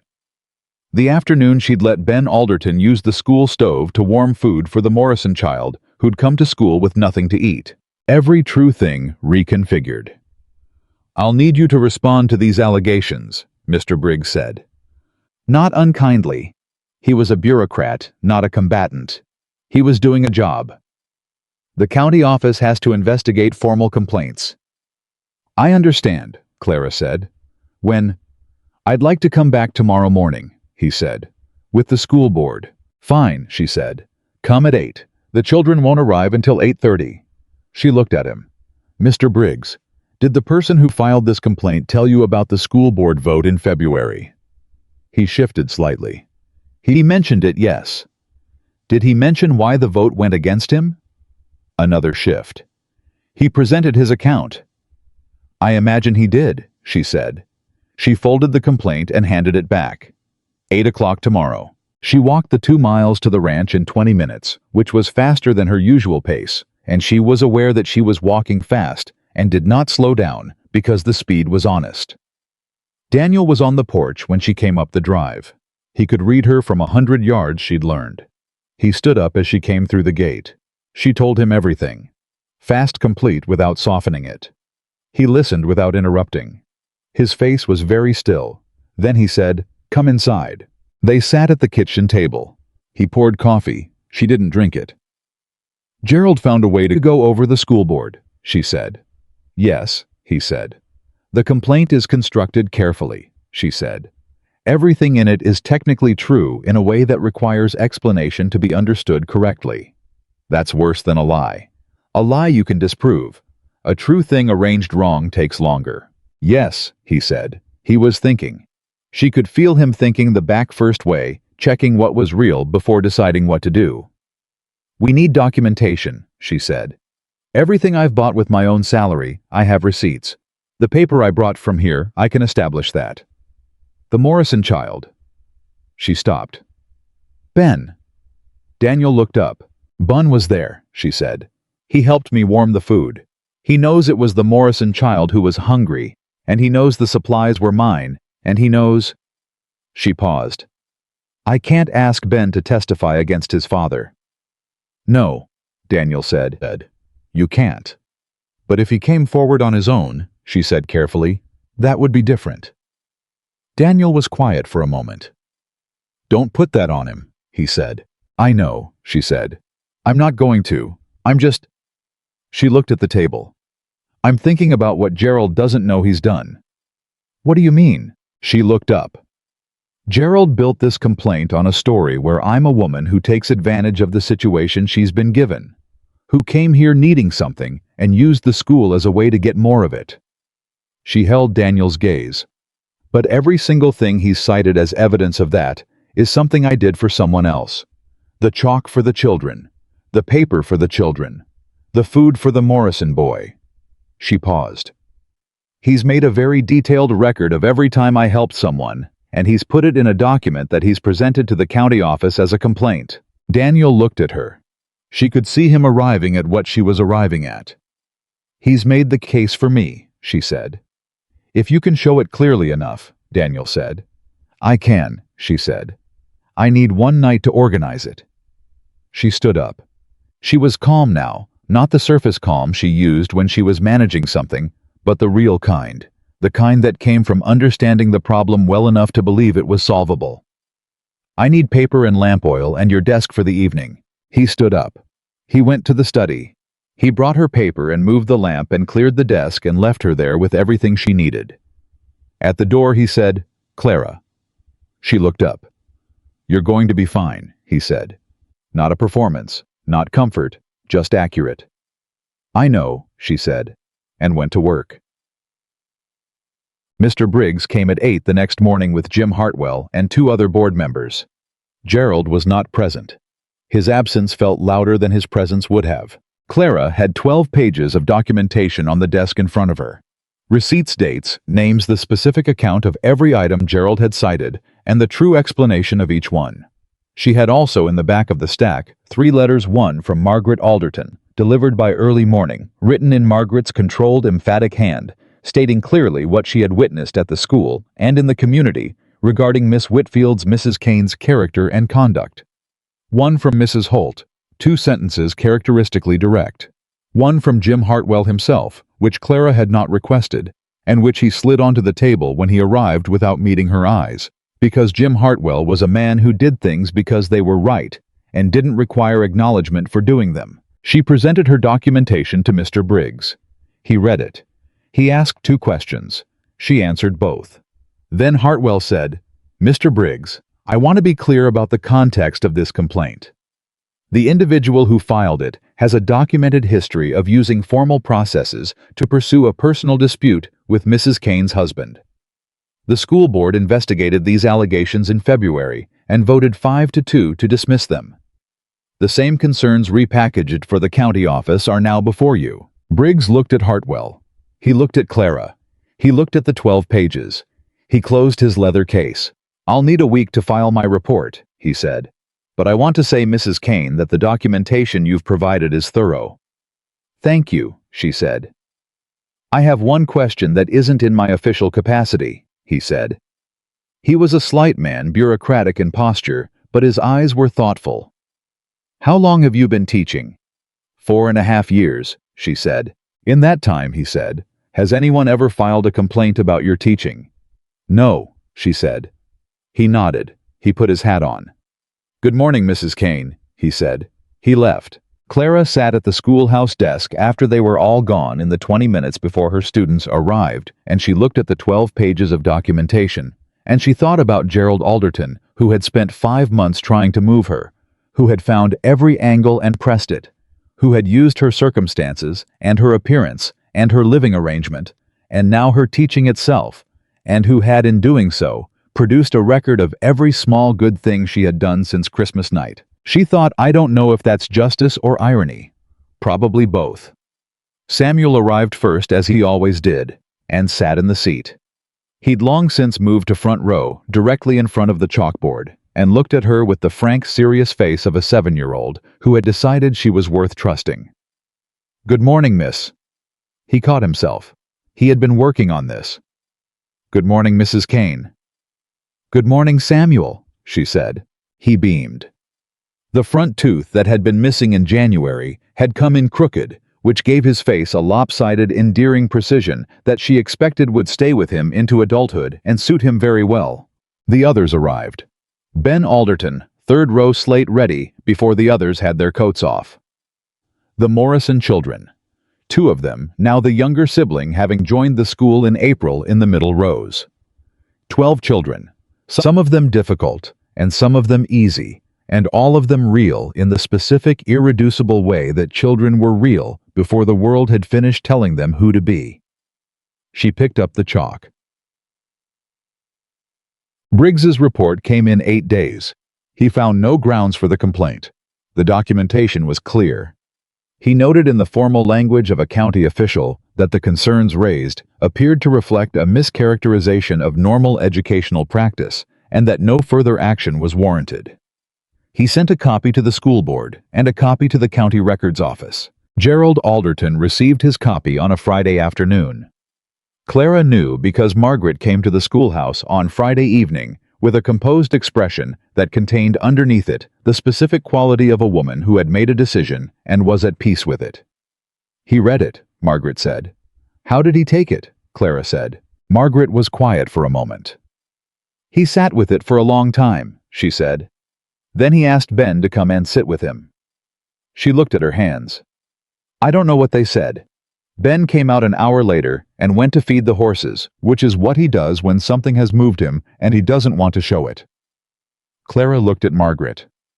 "How are you?" she said. Margaret met her eyes. It was a direct question, and Margaret was a woman who gave direct answers when she trusted the person asking. "I'm tired," she said. "I've been tired for a long time. Gerald he is what he is. But I think—" She stopped. "I think this may have been the end of it. This particular campaign." She paused again. "He's proud, but he's not stupid. He understands when a position is untenable." "Do you want it to be the end?" Clara said. Margaret looked at her with something that was complicated and honest, and perhaps more than she'd intended to reveal. "I want my son to become who he's going to become," she said, "without his father spending all his energy on the wrong things." A pause. "I want a husband who asks Ben to sit with him because he wants to know his son, not because he's lost a fight and needs somewhere to put the feeling." "That might happen," Clara said. "It might," Margaret said. "People change, slowly, when they have reason to." She stood. She smoothed her coat. "You're a good teacher, Clara."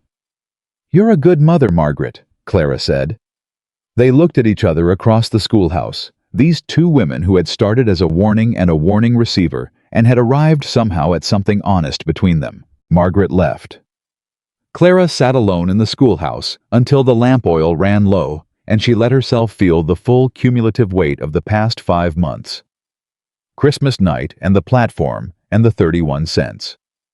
Mrs. Holt's hands folding her dress. Daniel taking his hat off before he spoke to her. The school board and Gerald's face and Ben Alderton's face. And the morning the Morrison child had eaten warm food in this room and looked up with the expression of a child who had not expected kindness and received it anyway. She blew out the lamp and locked the schoolhouse and walked home in the May evening, and the air was warm for the first time since she'd arrived in Caldwell, and she could hear the land settling into itself around her, the way land did in spring, and she thought about the particular quality of ordinary that she had been told was not available to her, and she thought, here it is, right here. I am walking inside it. She told Daniel that night. He listened. She talked for longer than she usually talked because it was May, and she was tired in the specific way of someone who had been careful for a long time, and the carefulness was finally lifting, and when she was done, she felt not lighter. That was the wrong word, but more complete. Like a sentence that had been missing its last word and had finally found it. Daniel said, "It's over." "This part," she said. He looked at her. "Is there another part?" She thought about it. "Gerald won't apologize," she said. "He'll stop, but he won't apologize. And there will be people in this town for a while who'll remember what he said and not remember that it was wrong." She paused. "That's just what it is. I can live with that." "Can you?" he said. Not doubting, just asking. "I've been living with versions of it my whole life," she said. "People who've decided what I am before they know me. People who look at me and see only the obvious thing and miss everything underneath." She looked at him. "But I've also been alive long enough to know that the people who matter eventually see it. The right ones do." She held his gaze. "You did." He reached across the table and put his hand over hers. He did it the same way he did everything, without ceremony, without performance, as a simple and complete fact. "I've been thinking," he said. "About what?" "About the East Room," he said. "The one that gets the morning light." She waited. "I've been thinking that would make a good classroom," he said. "If there were ever children who needed somewhere to learn in the evenings. Families who can't get their children to the schoolhouse. People who'd like to read, but never had the chance." She looked at him. "You've been thinking about this for a while." "Since April," he said. "Since you told me about the Morrison children, the younger one joining late, losing a whole term." He paused. "Seems like there ought to be more options." Clara looked at the man across the table.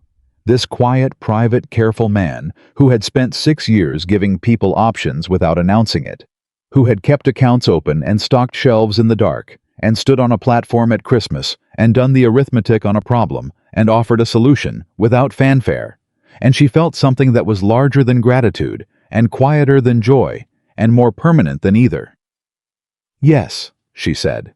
"Yes, we'll do it," he said. "Or yes, you'll think about it." "Yes, we'll do it," she said. "Starting in June once the term ends." She looked at him. "We'll need paper and chalk, and the lamp oil situation in that room is going to need addressing." "I'll see to the lamp oil," he said. "I'll see to the paper," she said. They sat at the table. Outside, the May evening was settling toward dark, the kind of dark that came slowly in spring, not falling, but deepening. The house was warm. The coffee pot was on. Somewhere in the barn, Hector was finishing the evening work with the unhurried efficiency that was entirely his own, and somewhere on the eastern edge of the property, the Garfield family was getting in from their fields, and somewhere in town, Ben Alderton had gone to feed horses after sitting with his father for an hour, and Margaret Alderton was tired, but perhaps not quite as tired as before. Clara thought about Christmas night. The platform, the snow, the moment before Daniel had spoken, the last moment of that particular life, the one before this one. She had 31 cents. She had dried flowers from a man who couldn't look at her. She had no room and no money, and a town full of people who had already decided what they saw. She had been 24 years old, and she had decided, not loudly, not dramatically, not in any way that would have looked like courage from the outside, she had decided to stay. To not run back to Lawrence. To make something out of what she'd been given, which was almost nothing, which was a cold night and a stranger who took his hat off before he spoke. She was still here. 5 months later, and she was still here. And the something she had made out of almost nothing was this: the worn table and the coffee pot and the man across it, and the 12 children, and the East Room with the morning light, and the town that had tried her and not broken her, and was beginning slowly in the way of towns to understand what it had. Daniel said, "What are you thinking about?" She said, "Christmas night." He said, "The platform." "Yes," she said. I was quiet for a moment. Then, I almost didn't stop. She looked at him. "I'd been in town for the shipment that wasn't there," he said. "I was already on my way back to the wagon. I saw you on the bench. I kept walking." He paused. "And then I stopped." "Why?" she said. He looked at her across the table. "Because you were giving that biscuit away," he said. "And it was the last one you had. And I thought, I don't know what I thought. I thought that was the kind of thing that didn't deserve to go unnoticed." Clara looked at him. She had known in some way that it had been the biscuit. She had known from the way he'd told her on the platform why he'd stopped. Not pity, not a man performing goodness, but a man who had seen something true about her in one moment and wanted to know more of it. She said, "I'm glad you stopped." He said, "So am I." Simple, complete. They finished the coffee. They said goodnight with the ease of two people who had learned each other's rhythms and found them compatible, which was its own kind of miracle.